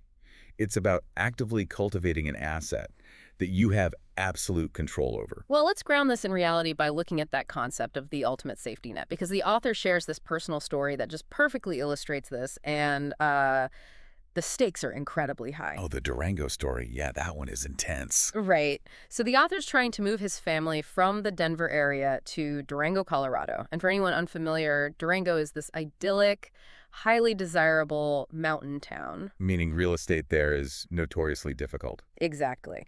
And the timing for his family is just incredibly stressful. His business is still in its really early stages. His wife had recently left her traditional job to stay home with the kids, and they are in the final stages of closing on this dream home. I mean, that right there is a recipe for maximum financial anxiety. Seriously. They're standing at the edge of this massive life transition, entirely dependent on an unproven entrepreneurial venture. And then the floor falls out. They realize, literally at the 11th hour, that they are short on the down payment. And we aren't talking about being short a few grand that you could just toss on a credit card. How massive was the shortfall here? He was looking at a deficit of $70,000. $70,000. I mean, if you put yourself in those shoes, that is a moment of pure, unadulterated panic. Oh, absolutely. The normal response to that kind of deficit is, you scramble for a massive bank loan, or you face the humiliation of asking family members for a bailout. Or you just walk away from the house and accept defeat. Right, those are the normal levers available to a normal person. But he bypasses all of those traditional institutions. Instead, he turns to his email list. And the mechanics of what he does next are fascinating, because he doesn't just send out an email begging for cash. No GoFundMe link. Right. He analyzes the historical feedback and the specific interactions he's already had with his subscribers. He identifies a recurring problem they've been begging him to solve, he crafts a digital product to solve it, and he launches that offer to the list. And the timeline and the results are just staggering. The turnaround is the defining element of the whole story. By creating a product that perfectly matched the latent demand of his list, he generated $106,000 in top-line revenue within a single week. Wait, in 7 days? In 7 days. And because the delivery mechanism was entirely digital, the overhead was virtually non-existent. Right, no manufacturing costs. Exactly. So out of that $106,000, roughly $103,000 was pure profit. Wow. He completely erased the $70,000 deficit, secured the house in Durango, and walked away with a $30,000 surplus. I just want to pause and sit with the gravity of that outcome for a second, because it highlights a concept that changes the DNA of how you operate a business. An email list isn't merely like a spreadsheet sitting on your hard drive. No, not at all. It is the literal mechanism to generate revenue on demand. The colloquial phrase used in the industry is push send, make money. Yeah. And it sounds most too easy, but it describes the physical action required to tap into that asset. Well, the historical context makes that phrase even more profound, honestly. I mean, consider the power dynamics of commerce over the last century. Okay, how so? If a business wanted to reach thousands of people with a new offer in a single afternoon, that capability was exclusively reserved for massive multinational corporations. Right, you needed immense capital. Exactly. You had to buy television airtime, secure radio spots, or coordinate these enormous direct mail campaigns. The barrier to entry was basically insurmountable for an individual. So the email list basically democratizes that direct-to-consumer power. 100%. It gives the solo entrepreneur, operating out of a spare bedroom, the exact same broadcast capability as a Fortune 500 company, but with nearly zero marginal cost. Okay, let's unpack this a bit, because I have to push back on this framework. Sure. If we're describing the process as push send, make money, it sounds dangerously close to treating human beings like literal ATM machines. I can see how it sounds that way. Right, like if the mentality is, uh-oh, I have a cash flow problem this month, let me just go shake down my list, we cross a very dark line. We become the digital equivalent of a sleazy used car salesperson who views their audience just as, walking wallets waiting to be emptied. How do we avoid that? How does this not immediately devolve into obnoxious predatory spam? Well, the distinction between a valuable asset and predatory spam is the absolute crux of why this methodology functions in the first place. Well, the text establishes a non-negotiable golden rule here. okay, what is it? This entire ecosystem is entirely dependent on the list being strictly opt-in. There is a massive structural difference between an owned, cultivated audience and a purchased database. Let's define that difference clearly, because I think a lot of people just assume email marketing means buying data. Oh, yeah. And that's a huge mistake. Buying a list of 1 million random email addresses from a data broker and just blasting them with an unsolicited offer, that is the definition of spam. Right. It's intrusive, it violates trust, and honestly, from a purely business perspective, it is wildly ineffective. The conversion rates are abysmal because there's zero context. So why does the push send make money dynamic work then? Because you have spent months or even years meticulously building a relationship with the individuals on that list. They proactively submitted their email address because they desired the information you provide. They asked for it. Exactly. You've consistently deposited value into their lives by answering their questions, providing insights, and establishing a real foundation of trust. So the $70,000 launch wasn't an extraction. It was a deeply targeted response. Exactly the opposite of an extraction. When the author faced that financial pressure, he didn't just invent a useless product to generate cash. He audited the relationship. He looked at the data. Yes. The replies to his previous emails, the common struggles his audience articulated, and he built the exact solution they were actively seeking. Ah, I see. So the speed of the revenue generation wasn't a trick. It was the result of combining unprecedented digital trackability with genuine pre-existing consent. The audience was essentially waiting for him to offer that specific solution. That reframes the entire dynamic. It's a highly calibrated value exchange. You're delivering a customized solution to a very specific pain point at the exact moment the audience has indicated they want it. Precisely. And the digital nature of the medium means the feedback loop is instantaneous. Yeah, the speed of that feedback is a massive advantage over legacy media. When you push send on a carefully crafted offer, you aren't waiting weeks for Nielsen ratings or, complex sales data to trickle down through distributors. You know what I mean? Within minutes, you can analyze open rates, monitor click-through behavior, and watch the actual sales populate in your merchant account. It allows for real-time iteration that traditional advertising simply cannot replicate. Okay, so if we accept that an opt-in list possesses this kind of kinetic energy, it necessitates a massive strategic pivot for anyone trying to build a brand or a company. A total pivot, yes. The ultimate goal of your daily operations can't simply be closing a one-off sale with a transient customer. The paramount objective has to be capturing the lead. Absolutely. The primary function of your website, your content, your public presence, is all to transition a passing visitor into a permanent resident on your list. So you earn the right to communicate with them repeatedly over the coming years. And the mathematics behind that pivot are just undeniable. The lifetime value of a single subscriber residing on a well-nurtured list will exponentially dwarf the immediate value of a single anonymous transaction. Right. So let's follow that logic to its modern conclusion. If a business owner recognizes that capturing leads and building an audience is the ultimate goal, the immediate temptation today is to say, Perfect. I'll just dedicate all my resources to building a massive following on TikTok, Instagram, or LinkedIn. Oh, yeah. Everyone wants to go viral. But the source text issues a severe, almost existential warning against relying on those platforms. Is categorical. The text explicitly cautions entrepreneurs against utilizing social media platforms as their primary audience database. Relying on social media as your list is a structural vulnerability that can destroy a business overnight. To understand why that vulnerability exists, the author brings up a historical example that feels almost quaint now, but the lesson is incredibly potent. He points to MySpace. Oh, MySpace. Right. For anyone who remembers the early 2000s, MySpace wasn't just a website. It was the undeniable center of the digital universe. It was a cultural monolith. I mean, entire music careers, clothing brands, and media empires were built entirely within the walls of the MySpace ecosystem. Exactly. Millions of people poured their time, their creative energy, and huge marketing budgets into accumulating massive friend lists and followers there. And where is all of that equity today? It evaporated. It's a digital ghost town. But we don't even have to rely on ancient internet history to see this danger. Just look at the current reality of platforms like Facebook or Instagram. Oh, no, it's all the time. You could spend 3 years diligently building a business page with 100,000 organic followers. You play by all their rules, and then on a random Tuesday, the platform updates its algorithm. Yep. Suddenly, the posts that used to reach 50,000 people are barely reaching 2,000. Your access to your own audience is severed without a single word of warning. Well, to understand why this happens, we have to examine the fundamental business models of these platforms.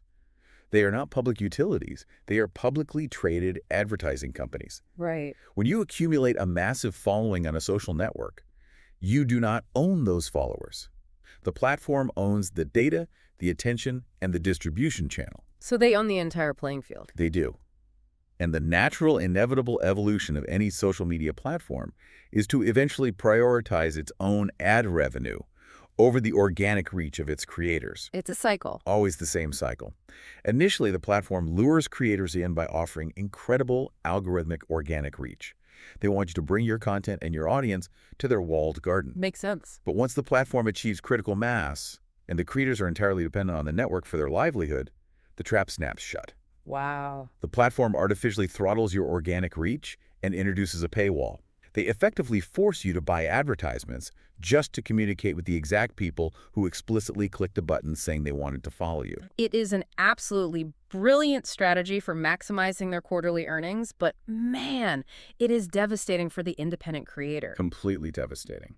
Here's where it gets really interesting. Building your business entirely on social media is like spending millions to build a mansion on land you're only renting. The second the landlord changes the lease, you're homeless.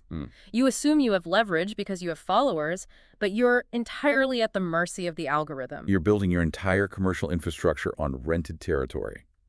The digital landlord can increase the rent by throttling your reach. They can rewrite the terms of service to make your content ineligible, or they can simply suspend your account entirely without due process. Which happens. It does. And the text emphasizes this risk to highlight why email remains the most critical asset.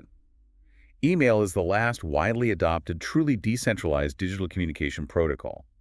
No single tech conglomerate owns the infrastructure of email. Let's break down what decentralized means in this context, because it's the core of the security argument here. If I'm using an email service provider, let's say MailChimp or ConvertKit or whatever software, and they suddenly decide to double their pricing, or they go out of business, or I just don't like their user interface anymore, I am not trapped. Not at all. I can simply export my list. The power resides entirely in the export function. You download a .csv file, which is fundamentally just a raw, unencrypted spreadsheet containing the names and email addresses of your audience. Right. You take that file, walk away from the software company, and upload it into a completely different provider system. You haven't lost a single connection. It's totally portable. The portability is the true definition of ownership in the digital age. No corporation can confiscate that .csv file. It retains its intrinsic value regardless of which social media application is currently dominating the App Store charts. It's an independent utility pipe connecting you directly to your customer's inbox. So, if you are an entrepreneur, a creator, or a business owner listening to this, the strategic mandate is incredibly clear. If you are currently pouring all of your creative energy, your ad budget, your daily focus into building an audience on social media, you are actively increasing the valuation of someone else's company. That's a harsh truth, but yeah. You must immediately implement a systemic process to migrate that attention off the rented platform. You have to create compelling reasons for a follower to pause their scrolling, click a link, leave the algorithm behind, and hand over their email address. The survival of your business depends on converting rented attention into owned assets. And once you begin that migration process and the emails start accumulating, another psychological trap emerges. Oh. It is incredibly easy to become intoxicated by the vanity of raw metrics. Oh, yeah. The internet runs on vanity metrics. Yeah. It's deeply ingrained in us to want the biggest number possible. People love to casually drop their stats in conversation. Oh, I have a mailing list of 30,000 people. I just crossed 100,000 subscribers. But the source material draws a very sharp, crucial distinction regarding the quality of those numbers. Because not all lists are created equal. The text actually outlines a strict hierarchy of lists. And that hierarchy is based on behavioral data, not volume. Yeah. Sitting at the absolute pinnacle of that hierarchy, the most vital asset a business can possess, is what the industry defines as the buyer's list. It sounds almost painfully obvious, right? A buyer is a buyer.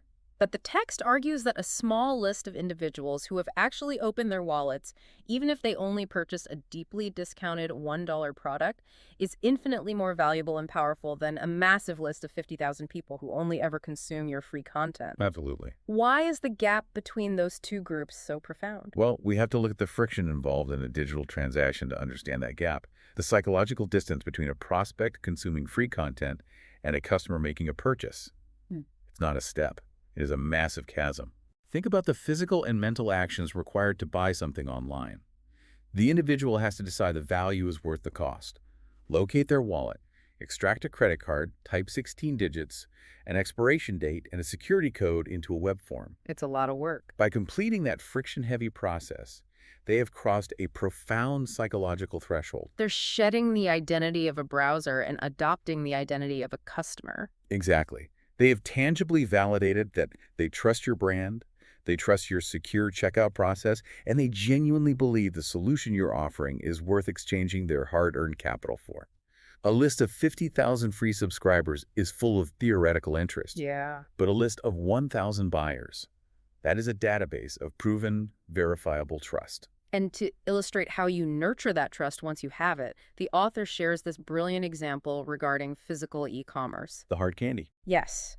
You order a standard product online, expecting a standard delivery. A few days later, the package arrives. You cut the tape, open the cardboard flaps, and sitting right on top of your order is a tiny, unexpected bonus. It might literally be 2 cents worth of hard candy tossed into the packing peanuts. Or a note. Right. The author discusses his own habit of writing quick, handwritten thank you notes and sliding them into the shipments. Now, the financial cost of a piece of candy or a sticky note is statistically zero, but the text claims the impact on the customer is disproportionately massive. Why?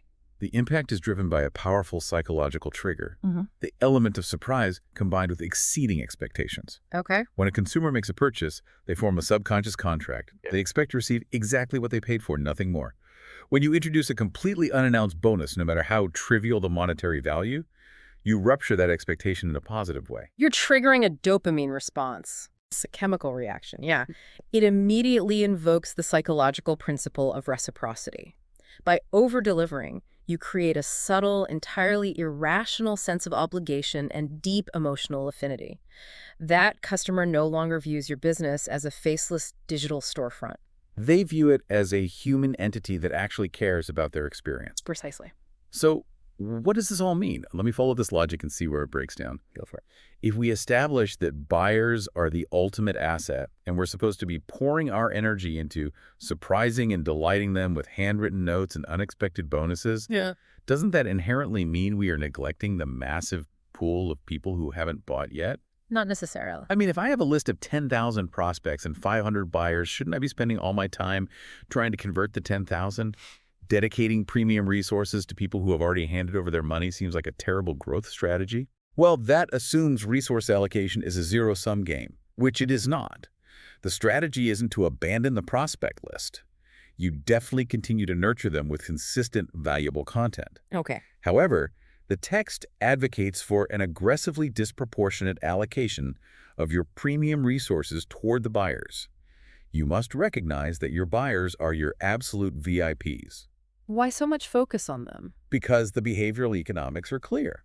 The lifetime value of a customer who has already completed a transaction and experienced that surprise and delight moment is exponential compared to a cold prospect. Because the friction of the second purchase is virtually non-existent compared to the first. Exactly. They already trust your payment gateway. They already know your product quality. The individuals on that buyer's list are the ones who will predictably purchase your high-ticket offerings, your premium consulting, your annual memberships. That makes sense. Furthermore, they become your most rabid evangelists. Yeah. A delighted buyer will organically recommend your brand to their own network, bringing in pre-warmed leads that cost you absolutely nothing to acquire. So the insight here is the power of segmentation.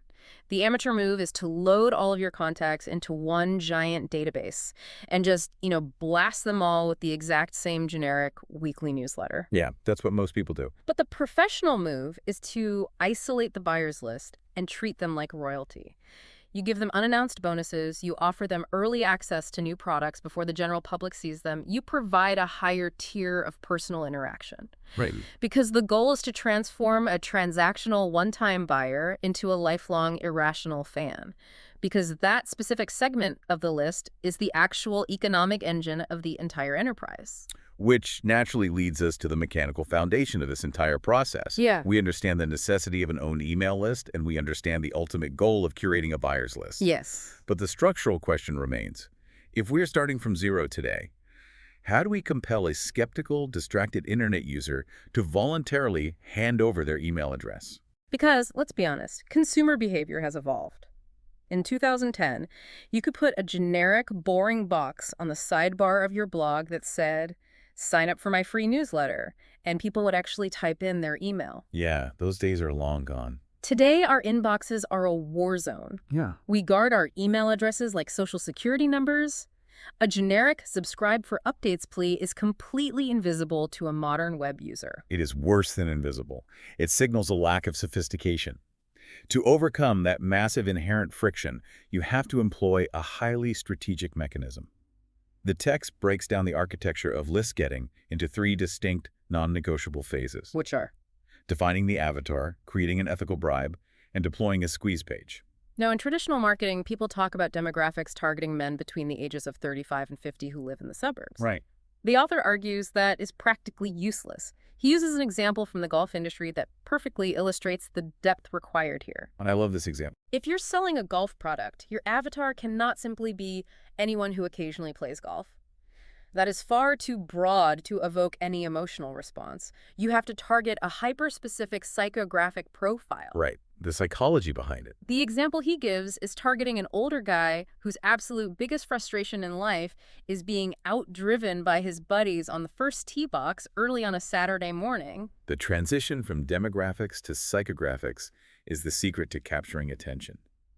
Demographics tell you who someone is. Psychographics tell you what keeps them awake at night, what embarrasses them, what they secretly desire. It's so much deeper. When you achieve that level of hyperspecificity, understanding the exact humiliation of hitting a weak drive while your friends watch, you possess the data required to craft an offer they cannot ignore. And that hyper-targeted offer is what the text calls the ethical bribe. The terminology is fantastic. It reminds me of the mechanics of fly fishing. Oh, how so? Well, if you go to a river and just throw a piece of a hot dog on massive hook and toss it in the water, you're hoping for a completely random, desperate fish.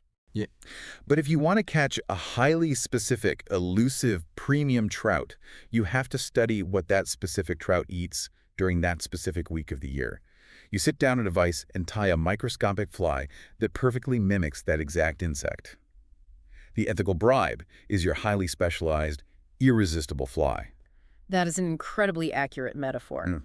The bribe only works if it perfectly matches the appetite of the target. So instead of offering the generic, subscribe to my weekly golf tips newsletter, you present an ethical bribe that speaks directly to them. Like what? Like saying, enter your email below to instantly receive my free 5-minute video breakdown of the single microscopic swing tweak that will add 30 yards to your drive and help you humiliate your buddies on the first tee. I mean, if I am that specific golfer and that is my specific insecurity, I am surrendering my email address immediately. Without a second thought. I have zero interest in reading a newsletter, but I have an overwhelming, desperate need to crush that drive next Saturday. The value of the bribe vastly outweighs the perceived cost of giving up my email. Exactly. And the mechanism used to present that highly calibrated bribe is the final piece of the architecture, the squeeze page. Ah, the squeeze page.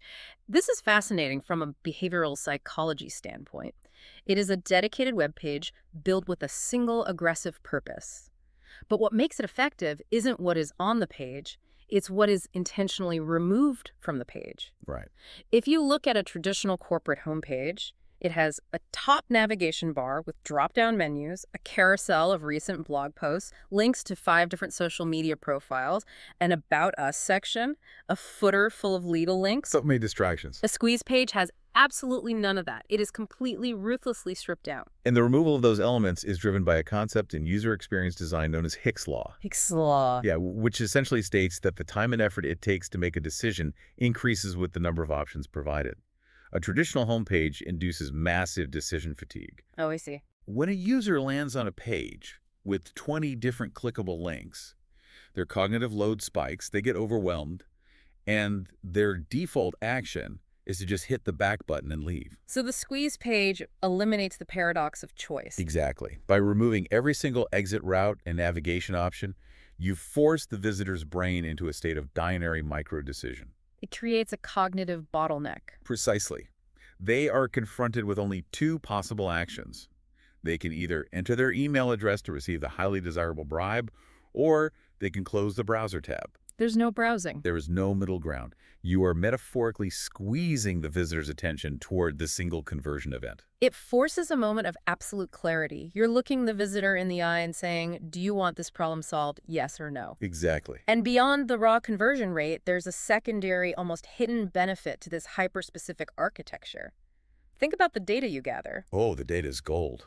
When you use a generic newsletter box, you have no idea why someone signed up. Maybe they liked your font, maybe they read a random article. But when you offer a highly specific bribe like the video on fixing the first T drive, every single human being who enters their email address is perfectly, undoubtedly pre-qualified. They are actively self-segmenting. They've literally raised their hand and confessed, this specific thing is my biggest problem. Yes. Therefore, 6 months down the line, when you decide to launch a comprehensive paid video course entirely focused on generating driving power, you don't have to guess if there's a market for it. You already possess a database entirely populated by people who have proven they desperately want that exact solution. You've engineered a list of highly targeted prospects rather than just a random assortment of casual readers. That is how you meticulously construct a high-converting list from absolute zero. Okay, that makes so much sense. But the text reveals another layer to this ecosystem, a mechanism where the entire framework loops back on itself in a deeply symbiotic way. We've established that you need a list in order to execute a massive product launch. But the author introduces a completely counterintuitive secret. What's that? A product launch is actually the most explosive method for building the list in the first place. Now, this concept completely inverted my understanding of how internet marketing works. Oh, for sure. The author explicitly states, there is no better way to build a list quickly than with a product launch. To prove this, he brings back the story of a man named John Gallagher. Right, the board game guy. Yes, and the stakes in this case study are incredible. Gallagher's trying to launch a business while he is literally relying on food stamps to feed his family. Yeah. He has managed to scrape together a microscopically tiny list of just 12 people. Just 12. He decides to run a proper, structured launch for an educational board game he created. The result isn't just that he generated 670 sales, which is an astronomical conversion rate for a list of 12, by the way. Unbelievable conversion. But the launch process itself added over 1,000 brand new, highly engaged subscribers to his list. It is the ultimate case study in the symbiotic loop of the launch framework. But wait, I have to stop the train here and push back on the underlying logic. Okay, let's hear it. If you're running a launch, that means you're actively in a sales cycle. You are sending emails asking people to open their wallets and buy a product. Traditional marketing wisdom dictates that the moment you start aggressively pitching, people get annoyed, they feel sold to, and they immediately hunt for the unsubscribe link at the bottom of the email. Yeah, that's the common fear. How does the act of asking for money mathematically result in massive list growth? It seems like a paradox. Well, your skepticism is entirely justified if we apply the rules of traditional archaic sales tactics. If a launch simply consisted of sending 5 consecutive emails that essentially yell, "Buy my board game now," you would absolutely trigger a mass exodus of unsubscribes. Exactly. But a modern, sophisticated, value-driven launch operates on a completely different psychological wavelength. A launch is not merely a transactional mechanism designed to extract capital.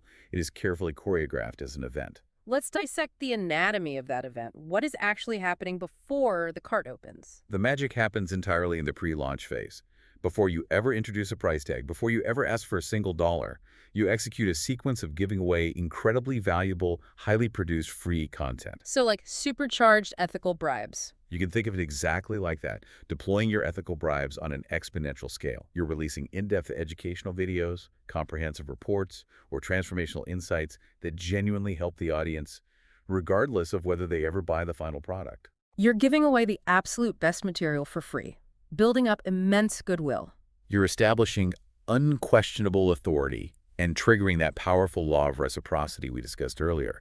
And because this pre-launch content is so genuinely useful and so compelling, a powerful social dynamic takes over. The network effect. Yes, your existing audience, even if it is just 12 people, recognizes the value. They naturally want to share it. They forward the email to their colleagues. They post the link to the free video series on their niche forums or their social media profiles. They inadvertently become an organic, highly motivated growth engine for your brand.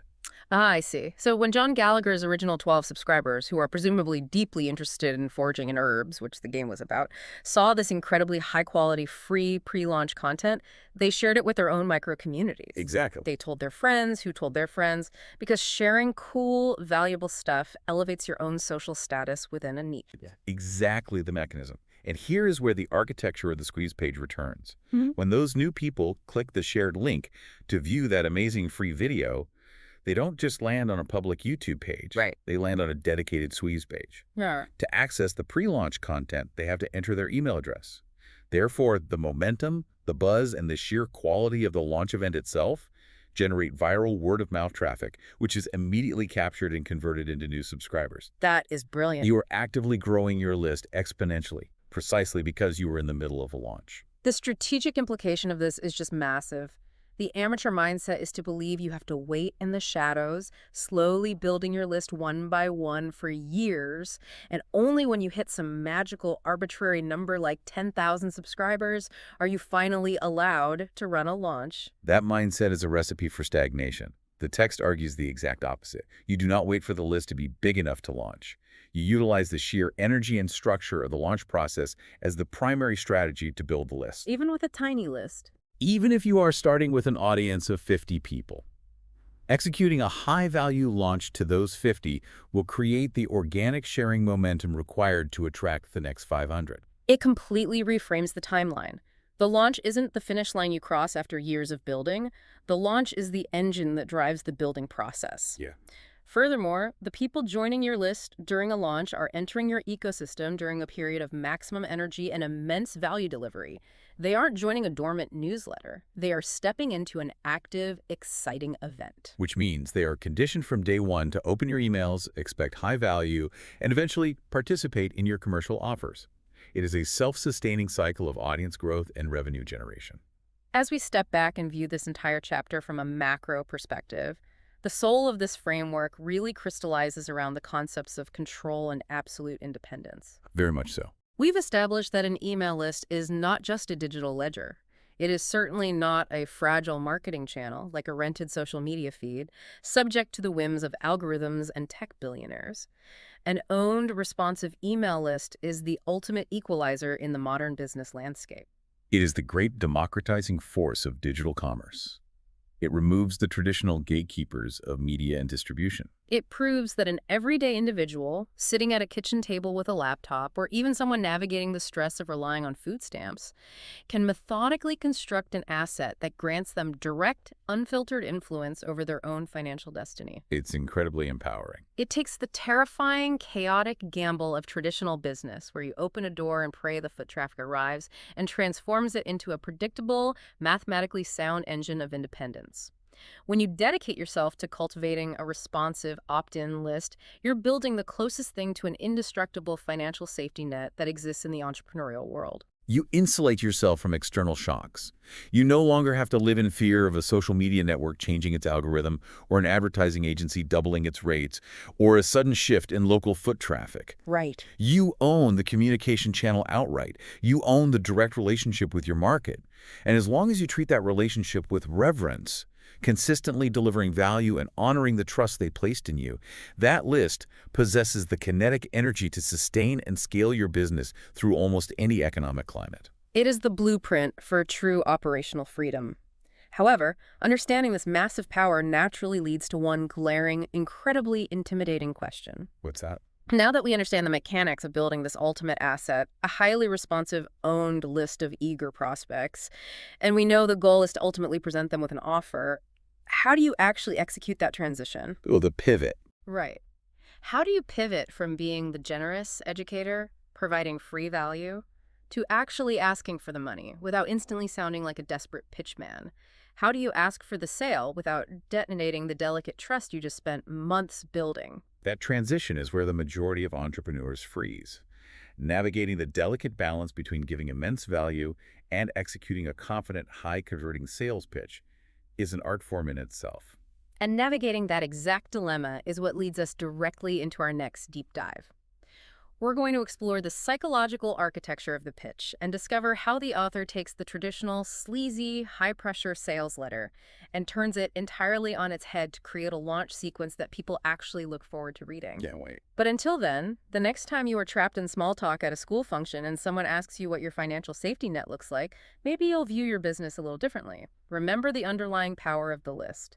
So what if you could get people just absolutely begging to buy your product before you ever even ask them for a single dime? I mean, honestly, it sounds like one of those late-night infomercial promises, right? Yeah, exactly. Like the kind of claim that just immediately makes you want to check your wallet and walk away, because we are so conditioned to believe that selling requires friction, like it requires persuasion and this, certain level of aggressive convincing. Right, and that tension is exactly what we were pulling apart today, because we all possess this this really fundamental aversion to being sold to. Oh, absolutely. The minute we feel a pitch coming, our psychological defenses just slam shut. Right. But the reality is, if you are a creator or an entrepreneur or just a business owner trying to survive, Yeah. you really cannot escape the fact that you have to move your product. Yeah, you have to sell. You don't have a choice. You have to sell. So we're looking specifically at the strategy from Chapter 4 of Jeff Walker's book launch. It's a concept he calls the sideways sales letter. And it's such a fascinating concept. It really is. It's an architecture that's built entirely around, well, basically bypassing the modern consumer's hypersensitive BS detector. Yeah. So it allows you to build this massive anticipation and sell without ever feeling, manipulative or sleazy. And to really appreciate why this architecture functions so well, we first have to kind of dissect the graveyard of marketing tactics that actually led us here. The graveyard, right? Yeah, because the sideways approach is really a direct reaction to the demise of the traditional sales letter. We need to examine the mechanics of the old way so we can understand why the modern consumer just outright reject it now. Okay, so let's wind the clock back a bit to the era before the internet. Back when the long-form sales letter was basically the undisputed king of direct marketing. Right, we are talking about physical mail here. Exactly, physical mail. So you walk to your mailbox, and inside is this printed advertisement. But these were not brief little postcards. Or simple little coupon clippers, yeah. Right, no, they were massive. We're talking 8, 12, sometimes 24 pages of just incredibly dense, persuasive copy. Just imagine that, 24 pages arriving in a physical envelope. It's crazy to think about now. It is, but the advertising legend Albert Lasker, he famously categorized this format as salesmanship multiplied. Salesmanship multiplied, I like that. Yeah, and the underlying logic was actually quite brilliant for its era, because A business obviously could not physically place its best salesperson in the living room of every single prospective buyer, right? Right, you can't be everywhere at once. Exactly. You can't have a guy sitting on the couch explaining a complex product, fielding objections, and securing a close with every single person in the country. So what they did was they distilled their absolute best, most psychologically compelling pitch onto paper. And then they multiplied it by the thousands and Yeah. just shipped it out. But, I mean, it was still a monologue, right? A highly optimized, incredibly lucrative monologue, sure. But functionally, it was just one entity talking at a consumer for 20 solid pages. Right. You just sit at your kitchen table and you just read. There's no back and forth. No. And yet, it generated billions of dollars globally. Wow. Yeah, for decades, it was arguably the most significant structural advance in direct response marketing because the company controlled the entire narrative arc, from the headline on page 1 all the way to the mail-in order form on page 24. So they completely control the environment. Exactly. And because this tool was so historically successful, when the internet emerged as a commercial platform, marketers basically they just copied and pasted that exact same methodology straight into the digital realm. And that translation from paper to screen, that's what created the infamous endless scrolling web page. Oh, yeah. The endless scroll. Anyone who has been on the internet in the last 20 years knows that physical sensation, right? You land on one of these sites, and the text just keeps going. It never ends. You scroll, and the page just seems to stretch on into absolute infinity. Well, the constraints of the physical world vanished, right? Suddenly, the printing and postage costs dropped to literal zero. Right. It didn't cost a penny more. It did not cost a fraction of a cent more to host a 40-page letter than it did to host a 5-page letter. Consequently, the letters just expanded. Marketers started cramming every possible testimonial, every conceivable bullet point, every granular detail onto this single vertical axis. Because why wouldn't you if it's free? Exactly. And then as broadband speeds improved, that endless vertical scroll kind of mutated again. It turned into the 30-minute or even 60-minute video sales letter. Oh, the VSLs. Those are the absolute worst. Those are the videos where the scrubbing bar is completely disabled, right? Yes, you can't skip ahead at all. You are locked in. You're watching this incredibly long presentation, and literally the only interactive elements on your entire screen are this giant pulsing add to cart button, or, the little X to just close the browser tab completely. Which really brings us to the core vulnerability of that whole legacy system. The environment changed, but the tactic didn't. Right. The internet didn't just remove printing costs. It fundamentally rewired consumer psychology. We became hyper-connected, sure, but more importantly, we became hyper-aware. Hyper-aware of what exactly? Like of being sold to? Yeah. The sheer volume of daily marketing messages we have to process now has forced the human brain to adapt. We've developed this highly sensitive, constantly scanning BS detector. Okay, let's break down the mechanics of that BS detector for a second, because it's not just a mild sense of annoyance. For me, at least, it feels like a physical, almost physiological response. Oh, it absolutely is physiologic. Right, because when you land on one of those endless vertical pages, your eyes immediately recognize the formatting. You see the highlighted yellow text, the bold red headlines, the countdown timers ticking away. The artificial scarcity. Exactly. And before you even read a single word of the actual product description, your brain identifies the environment. It says, okay, this is a high-pressure sales zone. Yeah. And your cortisol spikes. Yep. Your guard goes right up. You enter a defensive posture. And that defensive posture is pretty much the death knell for a sale, isn't it? It is, because in that state, the consumer is no longer evaluating the actual value of your product. They are actively searching for the flaw in your argument. They're looking for the catch. The traditional vertical sales letter basically forces the buyer into a corner. It's like if the old pre-internet way of selling was like a relentless door-to-door salesman who wedged his physical foot in your front door and just refused to stop talking. Right. Then the internet version is just the exact same guy. Yeah. But now he has trapped you in a browser tab. That's a great way to put it. And the dynamic is actually way worse online. Because if a salesman is on your literal porch, social friction makes it kind of difficult to just slam the door in his face. You feel rude. But on the internet, slamming the door takes zero effort. You just click X. The friction to exit is practically non-existent online. So in a digital landscape where the user has, a dozen other tabs open, incoming text messages buzzing, infinite alternative distractions, attempting to corner them with a 30-minute monologue is just a fundamentally flawed strategy. You can't just shout louder. No, shouting, "Buy my stuff," louder or making the page longer, it cannot overcome the psychological reality that the buyer feels manipulated. The practical reality for anyone trying to sell today is that you have to operate under the assumption that your prospect's guard is completely up from the very first millisecond of interaction. So leading with a massive high-pressure pitch is just actively self-destructive now. Completely. Okay, so theoretically, hitting someone with a vertical wall of text triggers their defensive reflexes and ruins the sale. I get that.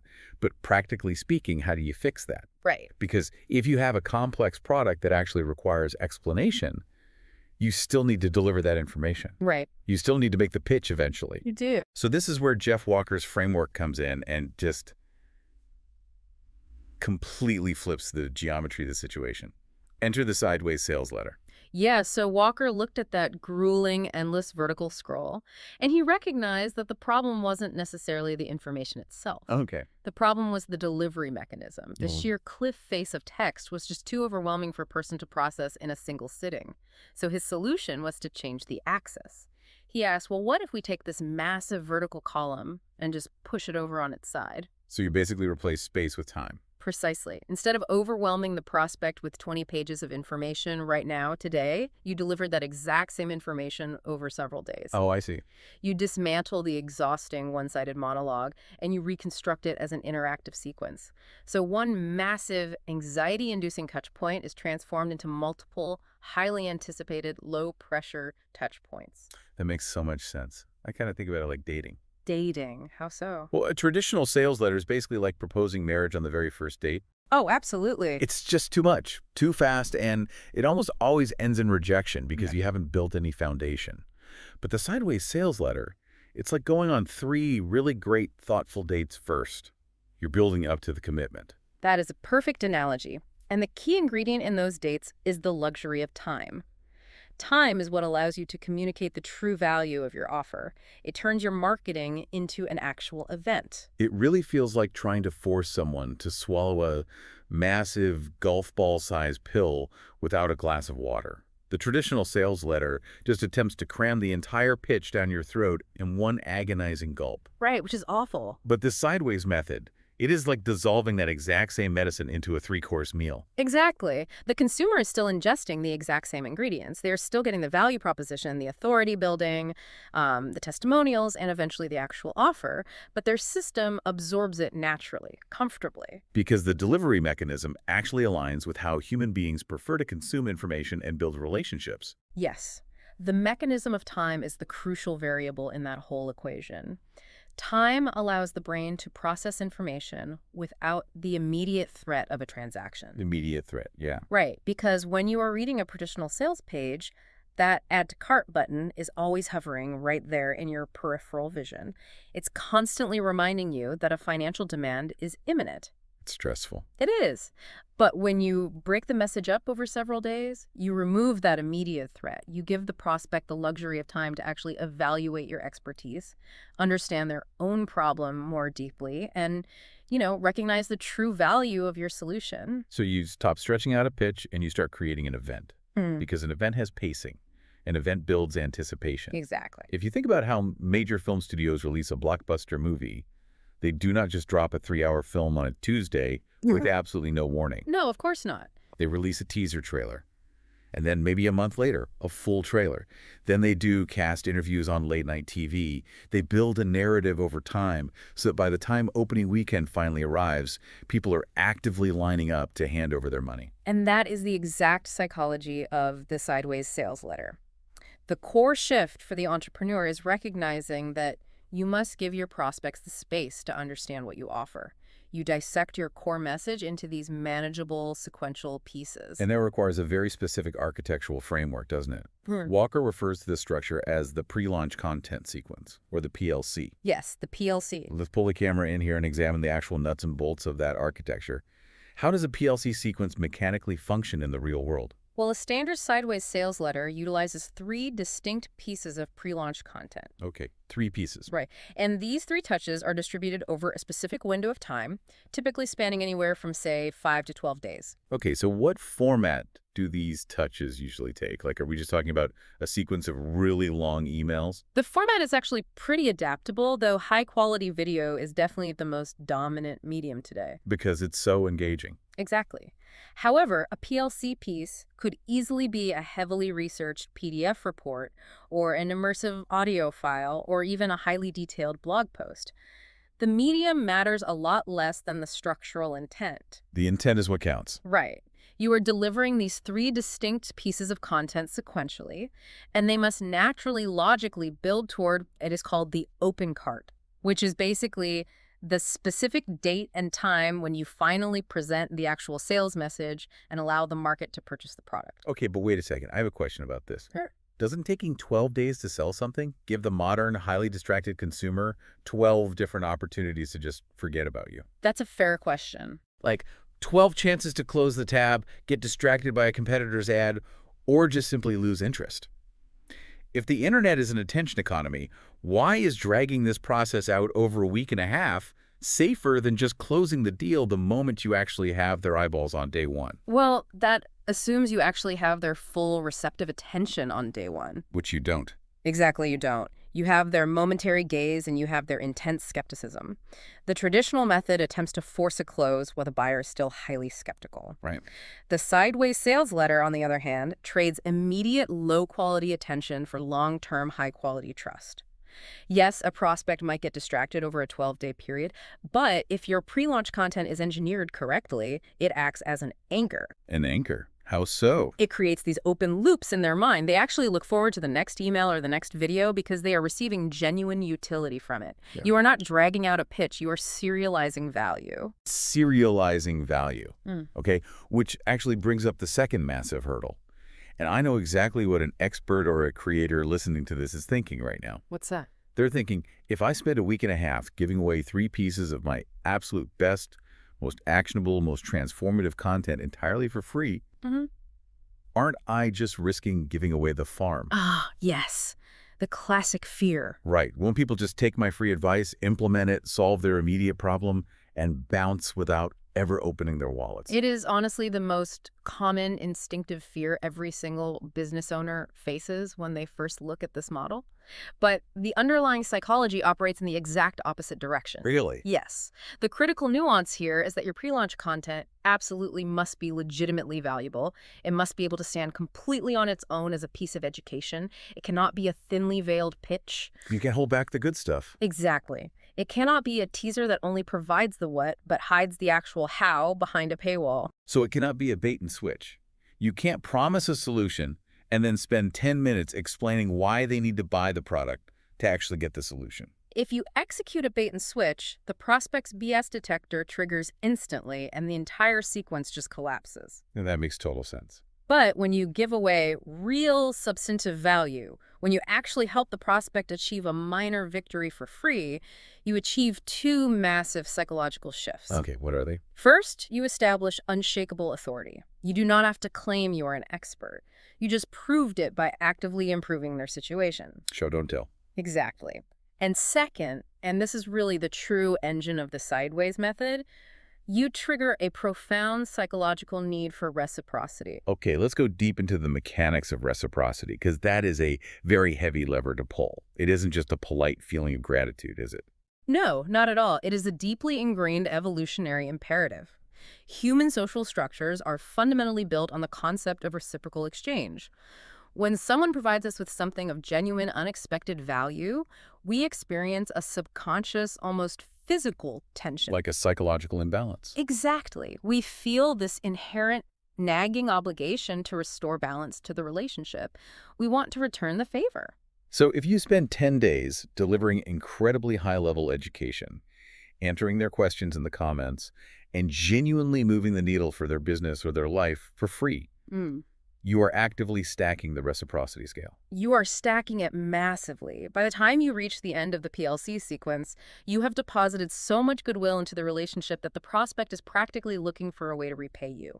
So when you finally transition to the open cart and you say, look, I have this premium comprehensive program for those who want to master this at the highest possible level, they do not view it as an intrusion. They view it as an opportunity to reciprocate. The dynamic has completely shifted from a vendor trying to extract money to an advisor offering an invitation. Exactly. So the ultimate takeaway for your marketing architecture is that you must design it to deliver real, actionable results before a transaction ever takes place. Your free PLC material needs to be of such high caliber that people would realistically be willing to pay money for it. You just have to prove your worth on the front end. And to truly understand how powerful this front-end value delivery can be, we have to look at how it bridges a massive financial gap. Because theories about reciprocity, they sound great in a vacuum, but the application is where it becomes just undeniable. Which is the perfect bridge to the Barry Friedman case study. Yes, Barry Friedman. The book highlights his story, which is known as the juggler's blueprint, and it really serves as the ultimate proof of concept for everything we are discussing today. Because this isn't about selling a $20 ebook. This is about asking for serious money. Right. Barry Friedman's scenario is just fascinating. So he was a 4-time world juggling champion. Yeah, a literal juggling champion. And he had transitioned into teaching and was running a relatively modest continuity program online. He had this membership site where aspiring jugglers and entertainers paid him $27 a month for, tips, tricks, and access to a community forum. Okay, so it was a solid, low-friction business. Yeah. $27 a month is a pretty easy yes for a hobbyist. It is.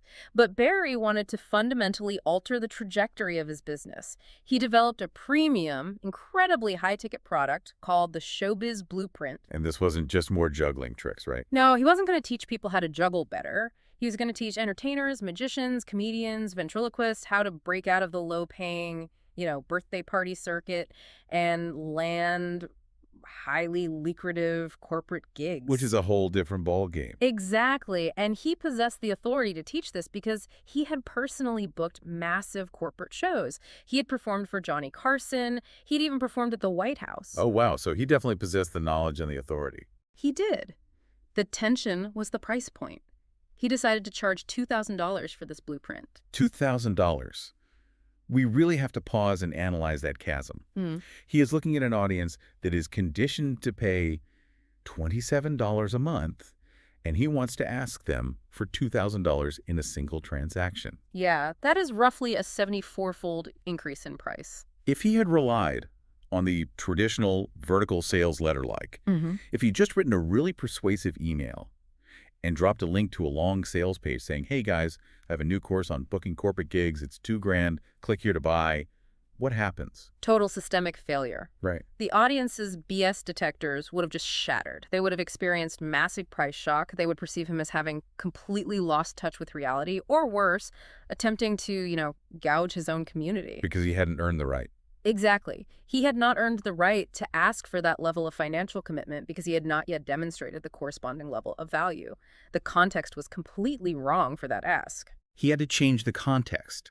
He had to use time to build a bridge across that $2,000 chasm. So Barry deployed the sideways sales letter. He mapped out his 3 pieces of pre-launch content.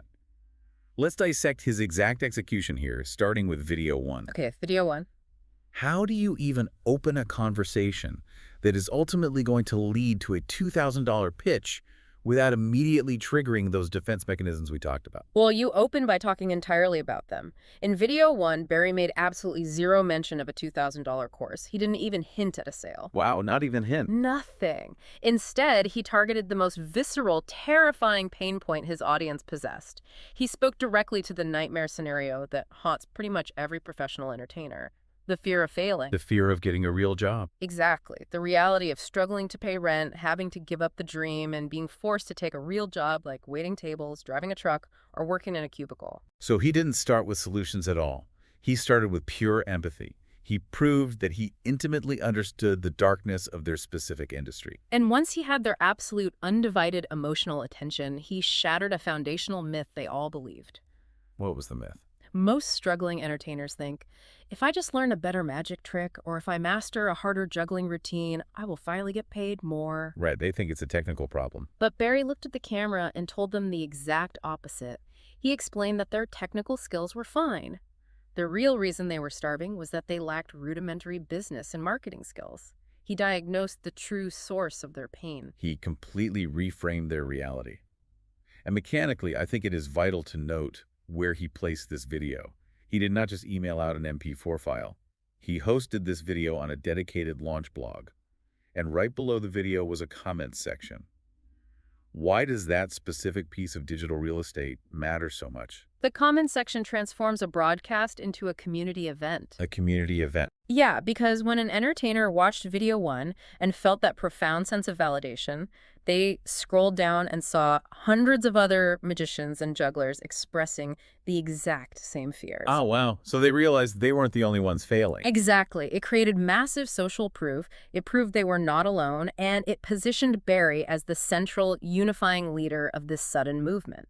Okay, so video 1 diagnoses the disease and builds the community. The audience is hooked. Yeah. Then, a few days later, he releases video 2. What is the strategic objective here? Video 2 is designed to deliver overwhelming, unadulterated value. Barry had to prove his thesis from video 1, so he asked his audience to actually submit their real professional websites. Okay. And in video 2, he fired up his screen sharing software, pulled up these real websites submitted by his followers, and ruthlessly but constructively critiqued them right there on screen. He essentially performed a live autopsy on their marketing. He did. He pointed out exactly why a corporate buyer would land on their page and immediately click away. But he didn't just criticize them. He showed them exactly how to fix the layout, how to fix the copy, and the messaging to instantly project a higher tier of professionalism. He did the work for them. He did high-level consulting work right there in the video, entirely for free. Think about the psychological impact of that. If I am an entertainer and I watch Barry systematically identify and solve the biggest marketing bottleneck on my website in a free 10-minute video, the authority shift is monumental. Massive. Because the logic just naturally becomes, if his free material is this transformative, what on earth is waiting inside the paid program? That is the exact cognitive leap the sideways sales letter is designed to engineer. He triggered massive reciprocity and established unassailable authority. He fundamentally changed his relationship with the audience. He was no longer just the guy who taught juggling tricks for $27. Right, he was suddenly the premier business consultant for the entire entertainment industry. Which brings us to the ultimate hurdle. Video 3, the pivot.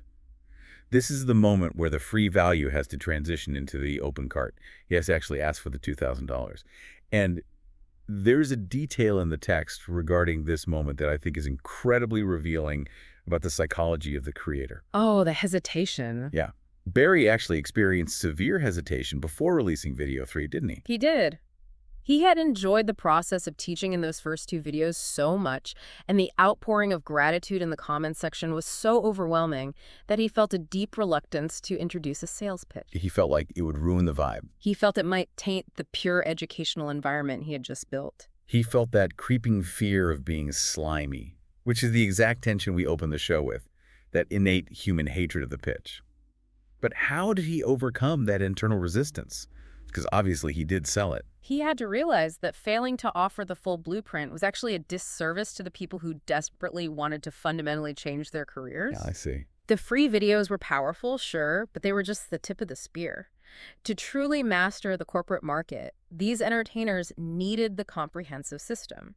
So in video 3, he made the pivot. How did he frame it? He announced that he would personally guide a small, intimate group of just 15 people through his exact step-by-step blueprint for booking high-end corporate shows. So he framed it as an exclusive invitation, not some desperate plea for buyers. Yeah. And he set a hard limit of 15 people. And then he opened the cart. And the result of taking the time to build that bridge to replace vertical space with sequential days, it was staggering. What were the numbers? The launch generated over $100,000 in revenue. $100,000 from Yeah. a list previously conditioned to pay $27 a month. That is unbelievable. He completely sold out all 15 of those $2,000 premium coaching spots almost instantly. Furthermore, the demand was so high that he ended up selling a massive volume of a secondary $997 tier that didn't even include his personal coaching time. He generated a 6-figure windfall without ever leaving his living room, without packing up his gear, and without traveling to a single corporate gig. The structural takeaway from the juggler's blueprint really is the definitive roadmap for modern selling. You must identify your audience's deepest, most visceral pain point.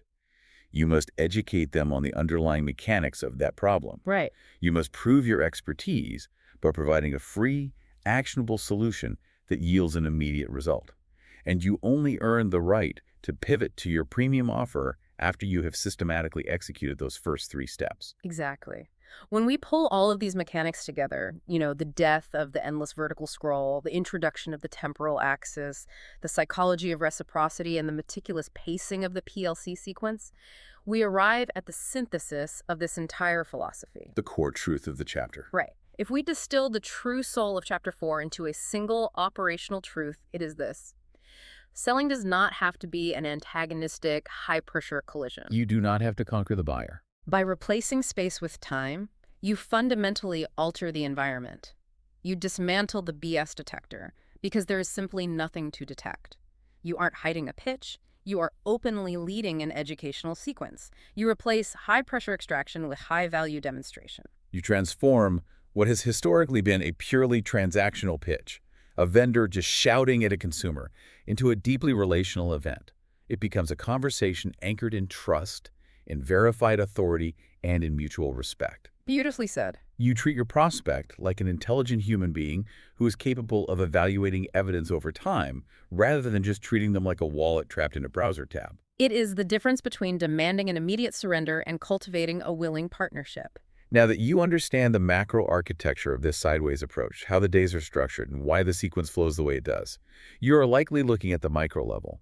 What are the specific, invisible psychological levers you actually must pull within those videos to ensure your audience becomes utterly obsessed with what you are going to say next? Because understanding the structure is really only the first half of the equation.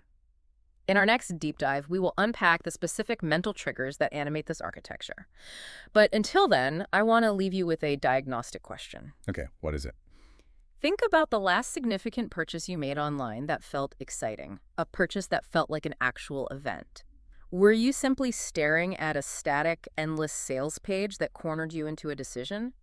Or had you been actively participating in a carefully crafted, days-long conversation that actually respected your intelligence? Did they try to force the pill down your throat on day one, or did they take the time to serve you a meal? Keep the architecture of that experience in mind the next time you have something valuable to share with the world. What you just listened was the beginning of a full audio, way longer, explaining every single chapter of the book. If you would like to keep listening to the end and access to the full audio, you can access it with the link down below in the description and in the pinned comment.